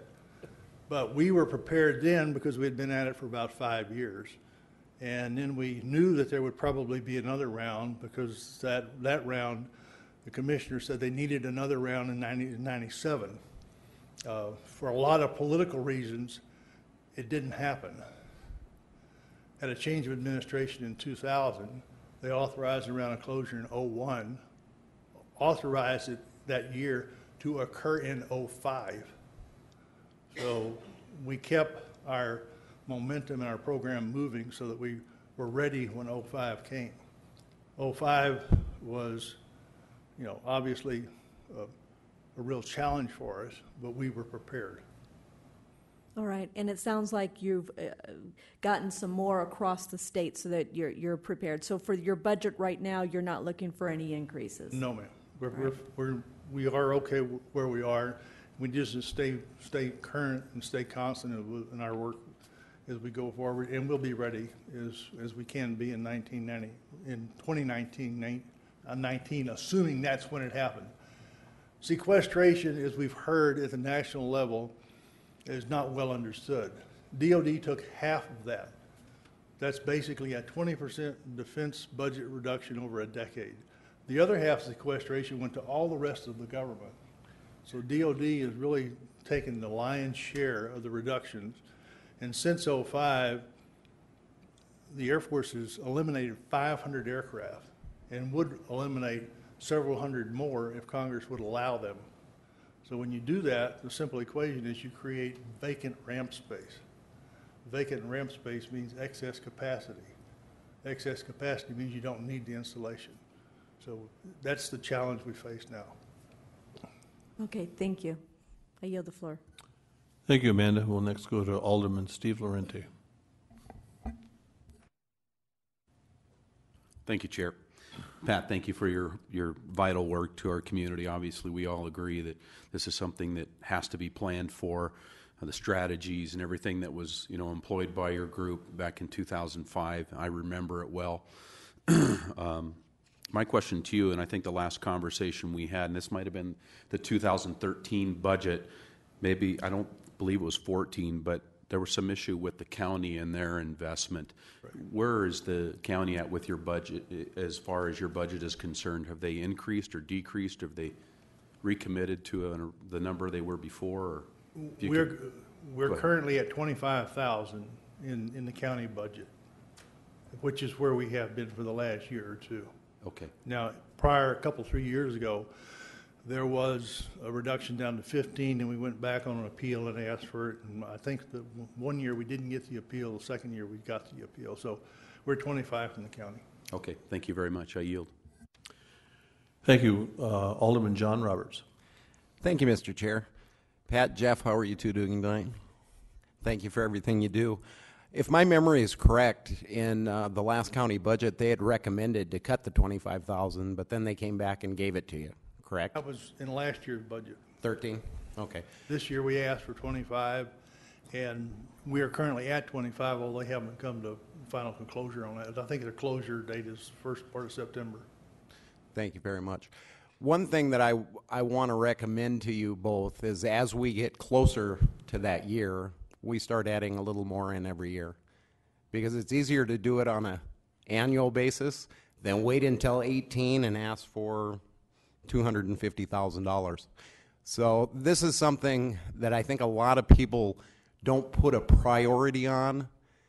But if you look at the economic impact of Ellsworth Air Force Base to Rapid City and Pennington County, we have to fight to make sure Ellsworth stays here. So anyway, thank you too for what you do. Ellsworth generates in excess of $300 million of economic impact into the community every year. On that point, having been in this for a long time, I've been to a lot of places where the base is closed, in places like we are. Low density population, distance to market, not a lot of heavy industry. There isn't a lot of success in redeveloping bases in places like that. I'm not saying it wouldn't happen. It would happen here that way, but there are huge challenges to trying to develop a base once it closes. And DOD's objective is to save money, so they say, start closing within 2, complete within 6. Well, you don't save money if you wait till 6, so you close in 2. That means thousands of people leave town, thousands of jobs disappear. So that's the real challenge we have, and it's a real challenge for us in terms of our community and viability of the community over time. And I think the state has come to that realization more now than they did in the past.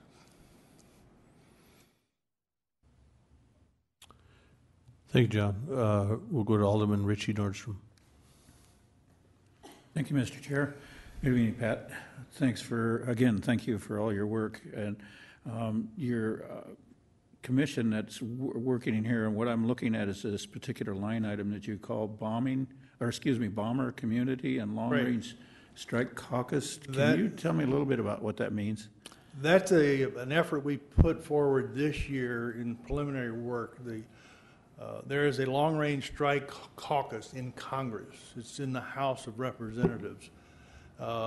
It's co-chaired by a member from Guam and a member from Louisiana. Our effort, we're working right now with Boeing and also the Northrop Grumman people, who are the B-2 people, is to put together a meeting or a conference of sorts in January of next year when the new Congress comes in, to kind of get a visualization and a better understanding among the bomber communities, which are the 5 bases that have bombers today, and the Long Range Strike Caucus, which is an entity within the House of Representatives, and have a better understanding for the new members of Congress, which there'll be probably some significant changeover in terms of the importance of long-range strike. I don't know if you've noticed, but in the last month, the Air Force has put out the request for proposal for the next generation bomber. That's an aircraft that will probably replace one of the platforms that we have today. So we're trying to work very methodically up towards the January 15 timeframe. And the price of that is we'll bring some more of our people up to Washington to meet with these members of Congress and the long-range strike people and ourselves to try and get a better understanding for them about the importance of long-range strike and why, when they bring in the new aircraft, that it needs to be funded, it needs to get on schedule, and it needs to be on track so that it actually comes out into operational capability in the first part of the next decade. So this is part of the programs that are, shall I say, moving into a positive mode instead of trying to protect us from a BRAC. So you're establishing more. We have had a long range. We have had our bomber community group together. We actually had our first meeting here in Rapid City back in the 90s, and we've continued to try and get a better grouping of the 5 bases in the community, so we don't compete with each other. And we advocate for long-range strike capabilities, whether it's the B-52 or the B-2 or the B-1 or whatever the next one will be, long-range strike bomber, so that we're moving forward as a body. When SAC went away in 1991, there were 500 bombers in the Air Force's inventory. Now there are less than 100 fully funded bombers. There are more, but some of them are just partially funded. So there are very few really long-range strike assets in our nation's arsenal. Does this program, I'm still looking at the bomber community, and then there's also another line item that you have event support. Does this get involved with the, shall I call it the practice bombing range up in Montana? That project is really being spearheaded by the congressional delegation with a lot of leadership coming out of Senator Thune's office. It should come to a record of decision we're hoping in September of this year. It's been under work for 8 years. No, it does not really relate to that per se, but it would be an asset to us in 19 if it were real, because it would be the prime training area for aircraft like the long-range strike bomber in the next 2 or 3 decades. So hopefully the work that's been done by lots of people over the last 8 years will come to fruition here in the latter part of this year and the first part of next year in terms of expanding the capability of that range complex, which is really going to be a valuable asset because of the low-density population, good, bad, or indifferent. Not a lot of commercial air traffic through the area, although the Bakken is creating some more traffic up in that area. So it's an asset that would be very valuable to us. It will be managed by Ellsworth as an entity. So again, that's a very positive step forward in terms of retaining the base as an asset. So if I understand correctly, part of your budget also involves the WAM, the way ahead meetings that are taking place. Are you involved with those as well? A little bit, not a lot of those. They have those P4 meetings, the public-private, public-public meetings at the base, and we have participated in those. Thank you. And again, I applaud you for all your work. And the last one I'm looking for is to see if we can get some additional partnerships through the Ellsworth Air Force Base to do with the Civic Center as well. So thank you for all your efforts. Thank you, Richie, for your questions. I guess that was the question. As a pilot, I don't fly north very much. I was wondering where we're at with the Powder River MOA, but that's, as you said, we should know within the next few months. Yeah, we're hopeful that there has to be an FAA decision and the Air Force decision and trying to blend them together so they eliminate a little bit of redundancy, and hopefully we're looking for September, but it could be fall. The approval, that would be huge for this area. It will be. Pat, Jeff, thank you both for your time this evening. I see no other questions, so with that, you're welcome to, you're excused. Thank you. Thank you. Yes, well, thank you. Oh. We'll next go to item D. We'll let Pauline Sumption give her. We're going to do this right after that. Pauline said it's only going to take her about 5 minutes, and then after her presentation, we'll take a break and go to discussion and direction. Pauline? Thank you, Mr. Chair. Just so you are aware of what was included in the mayor's budget originally, and the CPI was included, and that was just shy of $202,000. However, to officially put it into the budget, you guys will have to pass that CPI resolution, which is on Legal and Finance on Wednesday, but it was our recommendation to include that in the budget. Then the sales tax amount, that is on a cash basis, and it is 2013 actual, which was a little over 24.1 million, plus a 2% increase to account for the revenue in 14, plus an additional 2% for revenue in 15. With that being said, through, I think it was the end of May, we were still up over 4%, so that's still a very conservative number. The rest of the items in the other taxes, and that is based on historical numbers, and we looked at what we've gotten in the past and budgeted about the same for this year. There are some grant monies in there. Some are a percent of the expenditures, so that just changes with whatever that cost center's expenditures were. Building permits, sign permits, all of those types of things are, again, based on actual to the extent of, like with the building permits, we've had very good years with our building permits, and so we look to see how, well, we don't look, we talk to community planning, and they give us guidance as to what to project for that based on what they're seeing, if the number of permits have decreased or slowed down, that type of thing. So it's actually showing a little bit less than what we received in 2013. The rest, court fines, there's some GIS sales, drug testing, that type of thing. We actually go to the departments and ask for their recommendations, what they think they're going to receive for those services or products that they give, as well as for our Parks and Rec, we have them tell us what they are projecting for revenue. So that was built in to this. Interest, we are looking at about $250,000 of interest, which is a little higher than 2013, but again, we have more cash in the bank, so that should help that some. And again, with PILTs, that's down about 2.4, or not PILTs, but interdepartmental charges about down 2.4%, PILTs down 8.2%, and then there are some transfers out.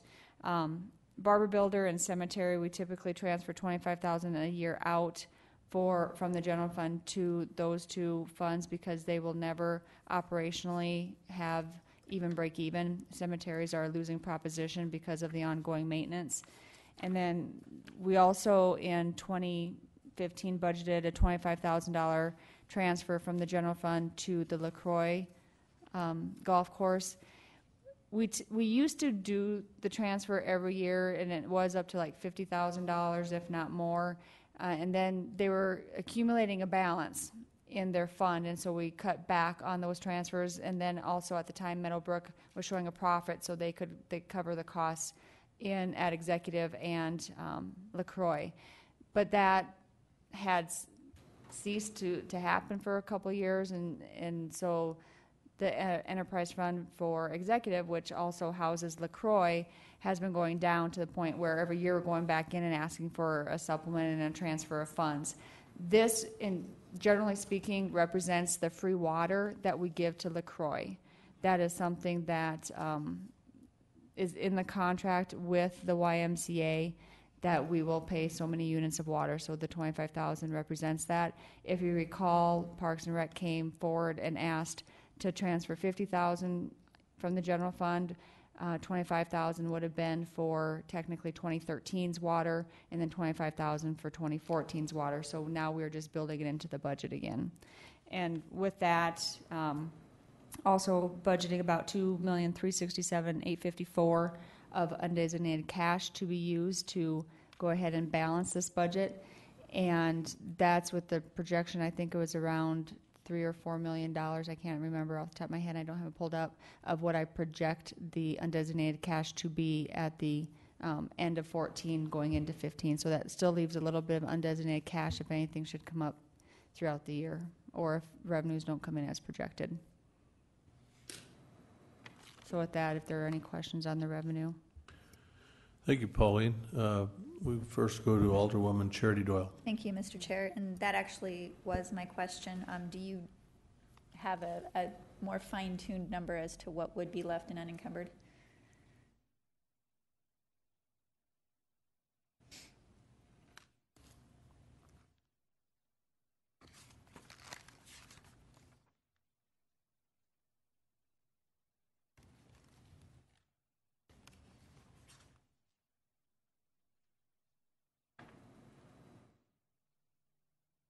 Okay.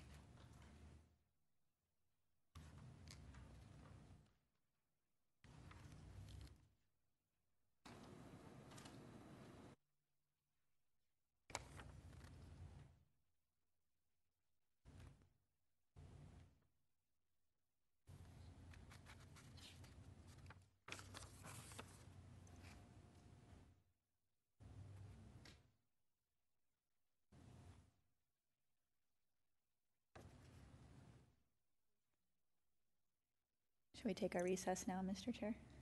We have a question from our mayor, Sam Quaker. Just remember, I'm still in the queue. I was just going Technically, to having the answer floor. the question. I have the number right here. Pauline, it's on page 39 of the budget presentation. The projected undesignated cash is $3,655,963. $3,655,963, and the 2015 budget proposes to spend $2,166,113 of that. $2,166,113. And that's if we take the CPI.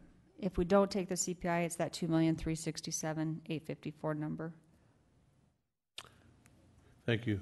Alderwoman Charity Doyle still has the floor. I'm not seeing that on page, you said 39?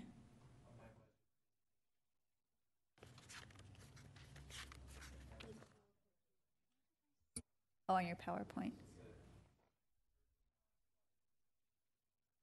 I don't have that in my book. Could you say that number one more time, please? It's the third from the last slide on the No, PowerPoint. what was the total? Oh, the total. $3,655,963. And that was with the CPI figure. That is the estimated undesignated cash at the end of 14 for the 15 budget. Okay, that's what I was looking for, and that is without what was used to balance, or that is? That's prior to taking out the 2 million plus. That's what I needed. Thank you. You yield now? Okay. All right, Alderman Ron Weifenbach. Thank you, Mr. Chair. My question would be for Pauline. Go ahead. Pauline, is there, can you, prior to us having some more talks, is there a way you could have a small spreadsheet that gives us the 20, 11, 12, and 13 actual versus budgets with all the numbers and the appropriations that followed at the end of each year? For all funds or the general fund? Just every fund that's listed here that we're talking about. Every, what the actual was spent, what the budget was, 11, 12, and 13. It's just, I could probably gather these things if I put all my pages together or whatever. So, but it's really hard for me to do that. I will tell you, outside of the enterprise funds, it would be the governmental funds, which are the general funds, vision funds, CIP, all the TIDs, basically anything that's not an enterprise fund. In our annual audits, we are required to do those every year as far as here's the final budget, here's what was actually received or expended. It's towards the back of the book, but we do not have a spreadsheet set up with all that information right now with all of those. I do have a turn back spreadsheet showing in the general fund the amounts turned back every year, but again, it doesn't show the actual budget final budget or the So actual there, expenditures. we don't have anywhere that has the 11, 12, and 13 actuals. I could just. They would narrow all down. be separate reports. It would not be a side-by-side comparison. We do not have that capability with this software. So each year would be a separate report, is what you're saying? I'm sorry, what's that? Each year would be a separate report? Each year would be a separate report. I'm okay with that. Okay. I'll just glue them together. I had another question here and slipped my mind. And I think maybe you'll probably give us some direction, Mr. Chair, because I had some questions on some budget items that I wanted to visit about, but I'm assuming that's where we're going to go next. Well, just quickly, my thoughts.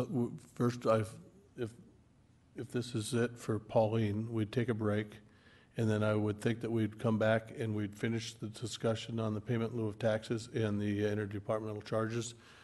And then I guess it's up to you guys. I guess if you want to start making motions and going over the recap, or if you want to break and do that, start fresh tomorrow. I guess it's excuse me, Wednesday. Yeah. So if that's all for Pauline right now, I see nobody else in the queue.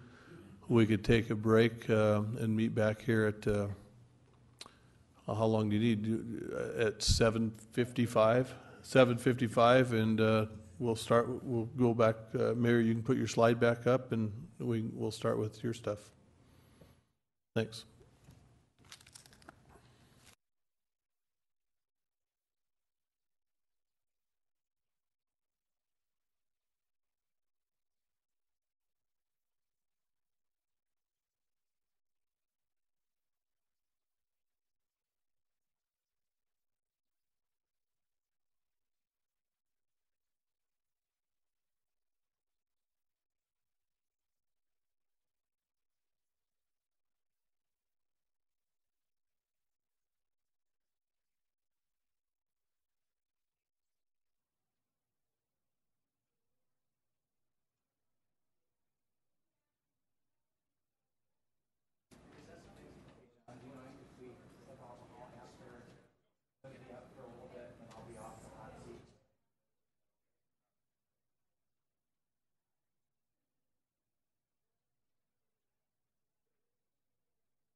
You ready, Mayor?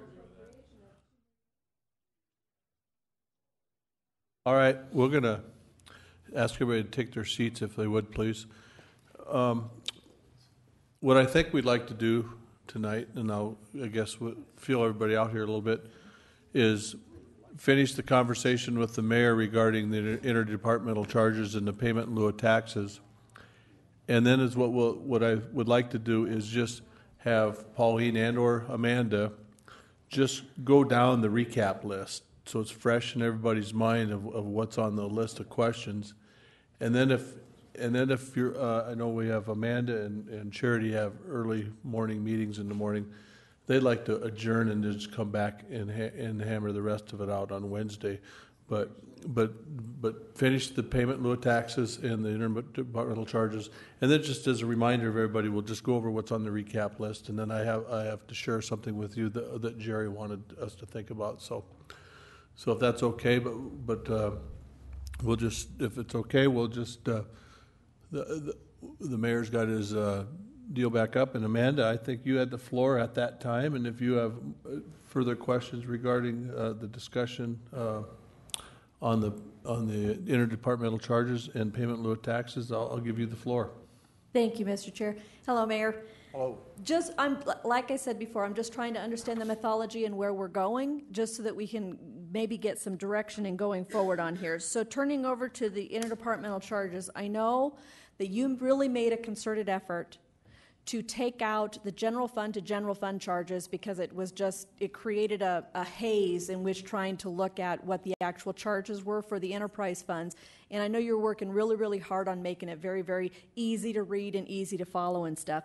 So one of the questions I had is in going through the detail, it probably isn't, but it appears as if we've got another general fund to general fund charge because it's the library. So is that detail a general fund charging the general fund back in the interdepartmental fund only because the library was put back into the budget this year? Or is it an actual enterprise? Because according to the detail, it looks like it's a general fund to general fund. Mr. Mayor. I have no idea. So I'll see if Pauline can help us. Pauline, the chair recognizes the finance officer, Pauline Thumpson. Thank you, Mr. Chair. Actually, what happened is when we got rid of the general fund to general fund charges, it kind of messed up how the county was reimbursing us for the county portion of the library budget, because we have to show them a true cost of doing business, which includes our IT and our finance and our attorney's office. They actually requested that we put the interdepartmental charge back in the budget for general fund or general fund on the library, so that way when they charge to the county for their percentage based on the cards that for the county residents versus city residents, that they would also cover those true charges as well. So it was at their request those are the only general fund to general fund interdepartmental charges. So those will be there year after year because we need the justification in order to give to the county portion of paying for the library. Correct. Okay. Thank you. So we're not trying to increase the general fund to general fund anymore. That should be the only one. Correct. All right. Thank you, Pauline. And thank you, Mayor. The next one I had on here, there's my note on that one.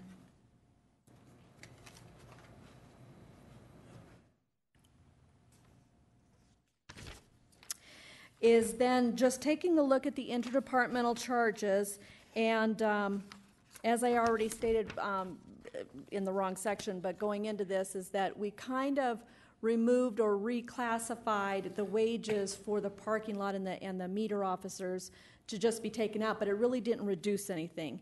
And I know, Mayor, that you want to take a look at these and actually put some mythology and some sense and reasonableness into some of these items. And I know we've talked offline, and you're aware of my concerns because all I was doing was re-expressing your concerns about trying to have some reasonableness, because basically, and what the general public has a hard time wrapping their arms around, I know I do, is that when you've got your enterprise funds and they're supposed to be acting as a business and paying their own bills, and so if I get charged for my water and I get charged for my garbage, I'm only supposed to be paying for those services that those are supposed to be rendering. And I know with putting in the drainage utility fund, the stormwater one, I get asked a lot, yes, but that money is only going to go for the stormwater. And I have to go, well, sorta, because we have interdepartmental charges, which is going to bring some of those funds into the general fund.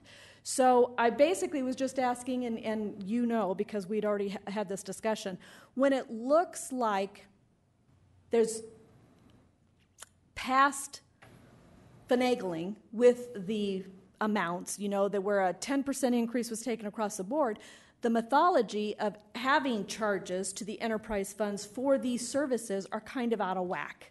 So why I bring that up is the same reason that you brought it up 3 years ago, and that is when you're taking a look at your revenue sources and you're trying to look to make sure that the budget is reflecting what the general fund departments need in order to operate their budget, you already started 3 years ago of trying to get real accounting visible so that the taxpayers, whether they're property taxpayers or they're the rate payers or they're the sales taxpayers, can know what their tax dollars or fees are paying for. So with that being said, I know you haven't taken the CPI. So in the interdepartmental charges, my question to you is where do you plan on going in order to try to fix this? Well, first of all, when Pauline came with her budget request, and she knows that this is a priority, and this is a priority for her as well.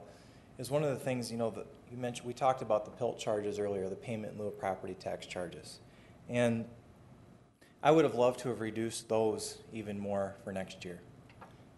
But this slide up here is one of the reasons why we didn't do that, and that is we really weren't able to do both for next year. Although I would still like to would have liked to have been able to do that.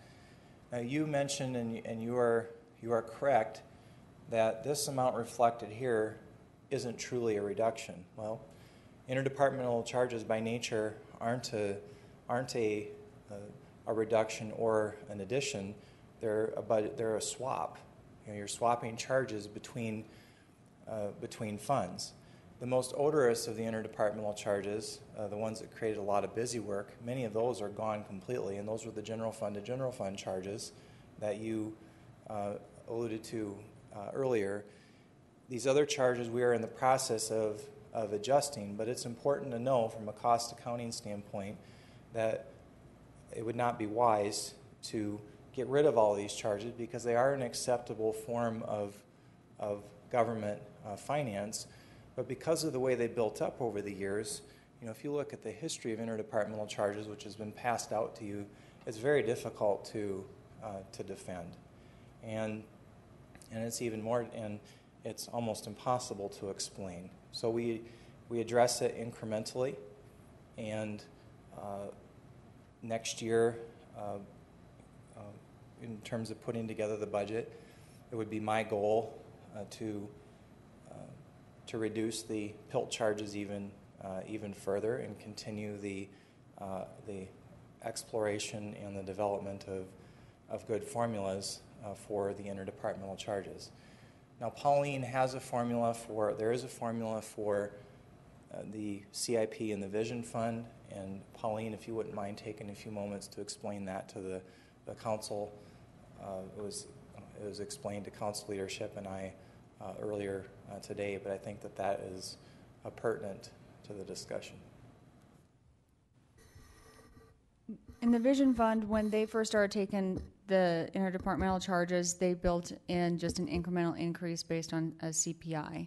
So it would increase 2% or 3%, and I honestly couldn't, at this point, without bringing up the spreadsheet, tell you what that percent is. But those charges actually go to pay for attorney, public works, and finance for their time that's spent on the projects and doing the agreements or doing some engineering work, oversight work, that type of thing. With CPI or CIP fund, that, again, years ago, it was set up where the interdepartmental charges would be 14.35% of whatever the programmed projects were. So if the project was $1 million, then was it 14,000?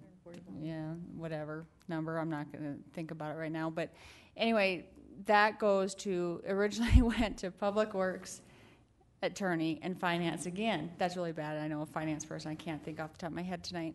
But then the Parks and Rec got involved with it too because they wanted to hire a landscape architect to help design some of their projects instead of hiring a professional consultant to do so. So they thought that would be, basically it would balance each other out with that. They want to be using it on professional services, and they pay Alex out of the Parks and Rec admin and do an interdepartmental charge to CIP for that. Now, I will tell you that based on the conversations earlier today, I sent an email to Joel and asking him if, with his new software, if he can track their staff time and to see what projects they're working on, which enterprise fund, CIP, or Vision Fund they're working on.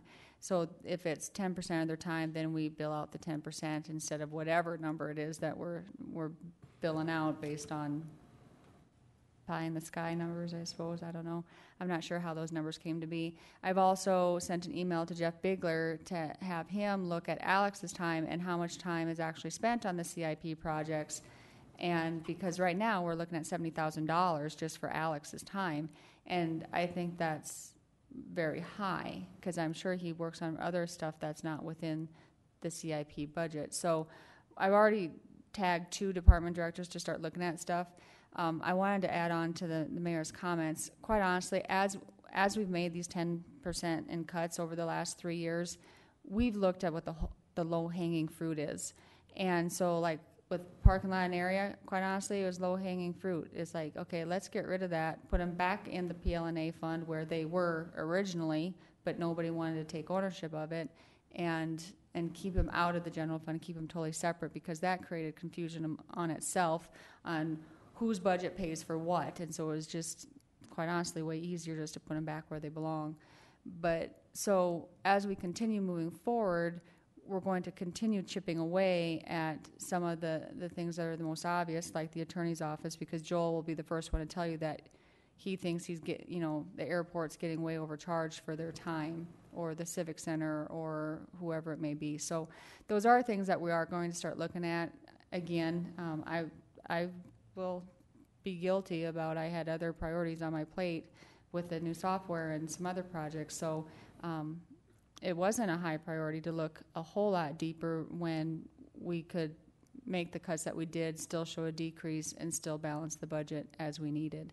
The fear is, and the reality is, and you guys know this, that we can't just go in and cut them all now, because that's almost $5 million that we would have to come up with somewhere else, or $5 million in cuts that we would have to do that could be very detrimental to the operations of the general fund. So we're taking this in baby steps.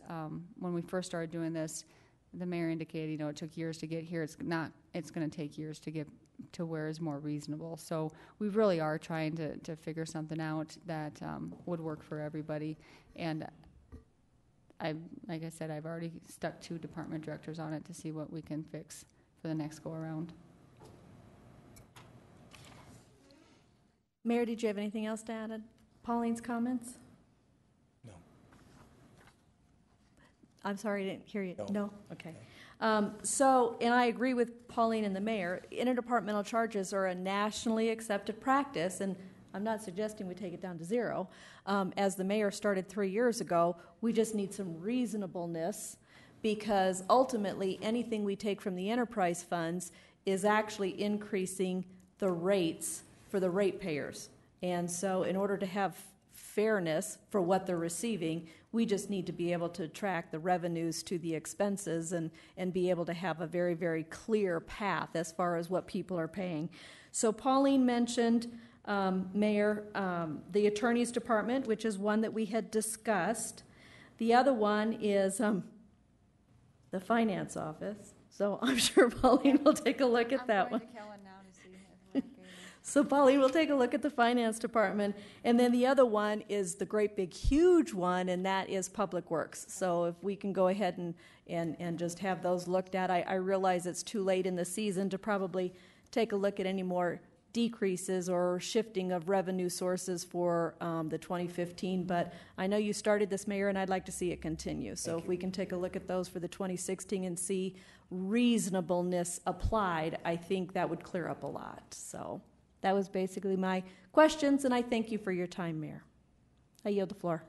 Thank you, Amanda. We'll next go to, in regards to payment in lieu of taxes and interdepartmental charges, we'll go to Alderman Ron Weifenbach. Thank you, Mr. Chair. And I think the concept of PILT and interdepartmental charges makes complete sense. Whether I think over the years, I think maybe what people are alluding to, the fact is I think it was used to hide increases in the budget and those types of things. So if we're truly just trying to get out what the realistic numbers are, I'm okay with that. I'm assuming we have the gap procedures that we have to follow. I mean, if there's a problem with identifying who should be charged what or with what accounts, maybe there could be some contra accounts or something that would offset those accounts where you wouldn't have to move the numbers. But I think it would be also important to know, how much the attorney's office is charging out to the Civic Center or other general departmental transfers. I think that if it's real numbers, if you're getting down to real numbers, that makes sense. If we're just trying to get down to 0 numbers, that makes no sense. So I believe what I understand here tonight is that we're trying to get down to real numbers and find a methodology that makes sense. I think in prior years, it was used to hide budget increases or whatever the case may be, simply by shifting the cost to a different department and then saying, no, I didn't take a cost increase here, we took it over here, but we added it to the revenue of the general fund over here. So I'm hoping that's what I understand. All right, thanks. Thank you, Mr. Weifbach. I agree. I think it was the taking of money. It's kind of like water. It's kind of like taking the path of least resistance. You know, and I don't know what the answer would be if you know, I know Pauline's in the middle of getting her new software and such, but after such time, maybe there should be a small committee to try to put together a formula for each entity as to how you calculate it for each from one department to the other, you know. So perhaps. Because they are reasonable. I mean, those, the cost in some form or fashion is real. Just not sure that the numbers as they are right now reflect true costs. So we'll next go to Alderman Richie Nordstrom. Thank you, Mr. Chair. Thank you, Mayor, for taking the initiative on trying to work with this dilemma that you've inherited. I agree with Alderman Weifenbach. This was one of those projects that was put together in years past to, in essence, to really kind of hide the money where it was going to, and it was a scheme, in my opinion. Even when I was a city employee and watching this come across, it was a scheme, in my opinion. If I can ask some remedial questions, like level 101 questions for you, Mayor, or if Pauline can help me out here. I'd appreciate it. Just a very basic question for me is payment in lieu of taxes means it's a tax. Does that mean that, and this is where the remedial question is, does that mean that this tax is also used for the school in the county? If it's a tax that's going to the city, is it used to go into the... If I might answer that, this is something that we do internally. It does not go through the county. The city is the only entity that receives anything with this payment in lieu and taxes. The county and the school don't get a check from us for payment in lieu and taxes. This is just an internal charge. So this is, in one sense, a misnomer. It's not really a tax. It's just another shift. An accounting procedure. This is how I have defined the PILT versus interdepartmental charges. Interdepartmental charges are for the services that we directly provide on a daily basis to those other departments. For us, it's paying their bills, accepting their revenue, that type of thing. HR, it's for dealing with their HR issues. Payment in lieu and taxes is because they're tax exempt, they don't have to pay for any taxes. But police will show up if there's a call. Fire will show up if there's a call. There are no interdepartmental charges to those enterprise funds for police and fire services because they do not, on a daily basis, provide a service to them. So these are for the snow removal in front of your business, the police to show up, the fire to show up, to street sweep the dirt off in front of your business. That's what the PILT is for. Just like a homeowner, they get the same services from their property taxes as what these businesses would get from this payment in lieu and taxes. Thank you. And then another question for the both of you, Mayor and Pauline, is that I'm looking at 2013, 14, and 15, yes, on that page right there. It looks like several of those line items are going to remain the same for each of those years. And then it's projected for 2015 to still remain the same. Getting your crystal ball out, does it look like 2016 is going to be modified? And if that is a yes, then will it be going down then? My crystal ball says that more than likely they will disappear in 2016 based on conversations we're having tonight. Thank you. I yield the floor. Thank you, Mr. Nordstrom. I see no other council lights in the queue, so with that, I will consider the payment in lieu of taxes and the interdepartmental charges topic fully discussed. If we would, at this time, what I'd like to do, if everybody is either to have Amanda and/or Pauline go over the recap list that we have to date, and so that everybody has that fresh in their mind. And I just got a couple things to add to that. And then if you want, we could break for the evening and finish this up on Wednesday. So, Pauline or Amanda? First item would be a motion that would be needed to move Compass out of council contingency to their own cost center budget. I'm just reading the list. The second one is to consider increasing the other program line item in police from $105,000 to $120,000. The $105 is for Wavy. The additional $15,000 would be for Sheriff Tome for the juvenile program, that juvenile detention program that they're starting. The third one is in Parks and Rec for the Cemetery Enterprise Fund. This would actually end up being another $25,000 transfer from the general fund to the cemetery fund, and then an increase in the cemetery's budget by $25,000 to initiate a headstone realignment program. Jerry's. That was Jerry's. Okay. Some council members told me that they want to revisit the Native Son News for $40,000. That's in my budget. And then the Lifeways for the additional $10,000. That's all I have, the five items. Before I go to you, Ron, I just want, Amanda, I know you were kind of taking notes. I'm going to go to you just to get your concurrence on that, please. And thank you. The only other ones that I had included on there was the stormwater utility budget currently in the ordinance needs to be looked at before we pass it, at least for the second time, because the estimation that the Public Works Director made for $4 million only came out to about 2.6. So that portion of the budget also needs to be reviewed and fixed. But other than that, I think that's all of them. The other ones were just discussion items that council members were going to bring up. Okay,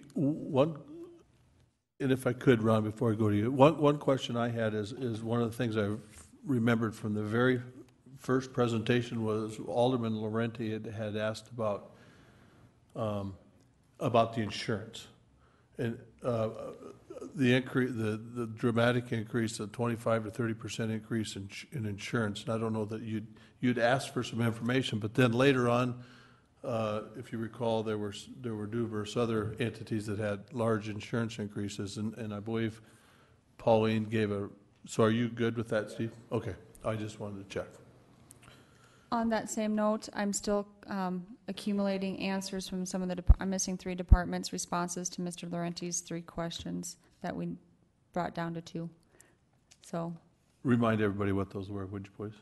Basically, the questions that remain were if you had to cut your budget, where are the top 3 places that you would cut? And the last one was how did you incorporate the comp plan into your 2015 budget? So. All right. With that, I'll go to Alderman Ron Weifenbach. Thank you, Mr. Chair. Not being accustomed to your procedures here. When we talk about these discussion items, does that give us room to talk about some other things? Because there's a couple things that I want to get some information on, and maybe Pauline could.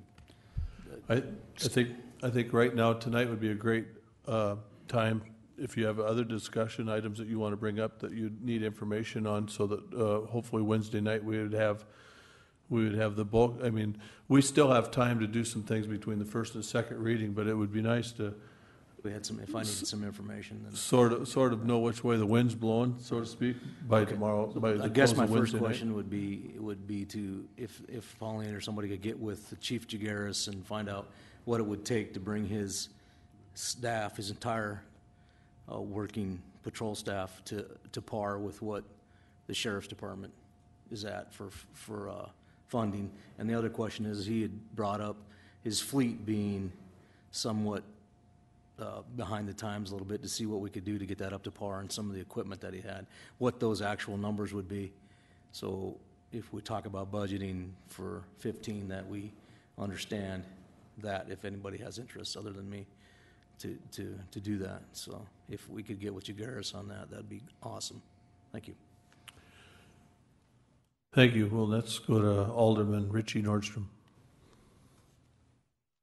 Thank you, Mr. Chair. If this question is appropriate, it'll have to do with the Parks and Rec Department coming up with a budget history. I haven't been able to get those numbers yet, but if they've got a history to show me what their budget has been in the past compared with what it is currently, it just doesn't look like it's grown by very much.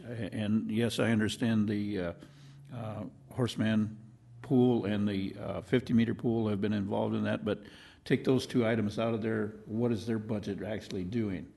And then the other question for the Parks and Rec is to do with their tennis courts. I haven't had a response from the Parks and Rec on that yet either.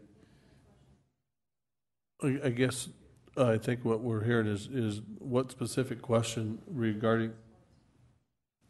I can do it offline, but essentially, I just want to make sure that Parks and Rec Department budget is actually growing now since its severe cut back in, I'm going to say 2010, 2009, in that era, and I'm not sure that we've totally recovered on the Parks and Rec budget. So budget history from 2009 to present, Correct. That's easy. I just need to open up a spreadsheet because I have some hidden columns. That's all in there. But what information did you want on the tennis courts? Tennis courts, it has to do with, I'm not sure what the word I'm looking for, but they need to be reconstructed in some places, and are we doing that? I've asked that question a couple of times, and I haven't got an answer yet as far as, are we doing anything with our tennis courts as far as repair, maintenance, everything to do with that? And is that, and I'm not seeing it, so if it is in there, I missed it, but it's not coming forward. If you allow me, Mr. Nordstrom, we'll go to Chad Lewis, and he says he can answer that question for you. Answer the question about the Wilson Park. Well, Wilson Park is on the CIP, Parks and Recs, as Alderman Roberts just said, 5-year plan. They plan on reconstructing that and fixing that first, actually, and then the other ones. The Sioux Park, there's not currently funding for that, but that's not on the 5-year plan at this point. So there's nothing planned for it at this moment. You still have the floor, Mr. Nordstrom. If you yield. Alderman Lorente. Thank you, Chair. And I guess I just wanted to, and I know there'll be separate things that we'll have to vote on, but I'm assuming that Wednesday night we will be wanting to speak about CPI and whether to take the increase on the wages for City Council and Mayor's office. So I want to make sure that we're talking about those, although we will deal with those separately from a voting standpoint. I want to make sure it's part of the conversation on Wednesday night. I will add that. However, remember that the CPI resolution is on Legal and Finance for Wednesday, so you may want to have somewhat of a discussion on that tonight if everybody else wants to, or if you just want to go through committee without recommendation and you can discuss it Wednesday night, that's another option. Thank you. Well, I guess if once we close on the recap list, if you guys would like to have an open discussion yet tonight on the CPI, I don't have a problem with that. But we have. My question, I guess my point would be, since it's on Legal and Finance, doesn't it go to the next council meeting where we either adopt it or, make our first motion to either adopt it or not adopt it? I'm sorry, ask that again. The CPI, it's gone Legal and Finance this week, so that means it goes to the following council meeting. Correct. Which we vote on it the first time or not. So what's the point of discussing it now if we're going to have it on Legal and Finance Wednesday and also next Monday's night? That's kind of her point. Honestly, it would shorten the meeting on Monday, perhaps. Yeah. But it just makes it, it's now or then or whenever. I'm just pointing out the procedurally, so whatever.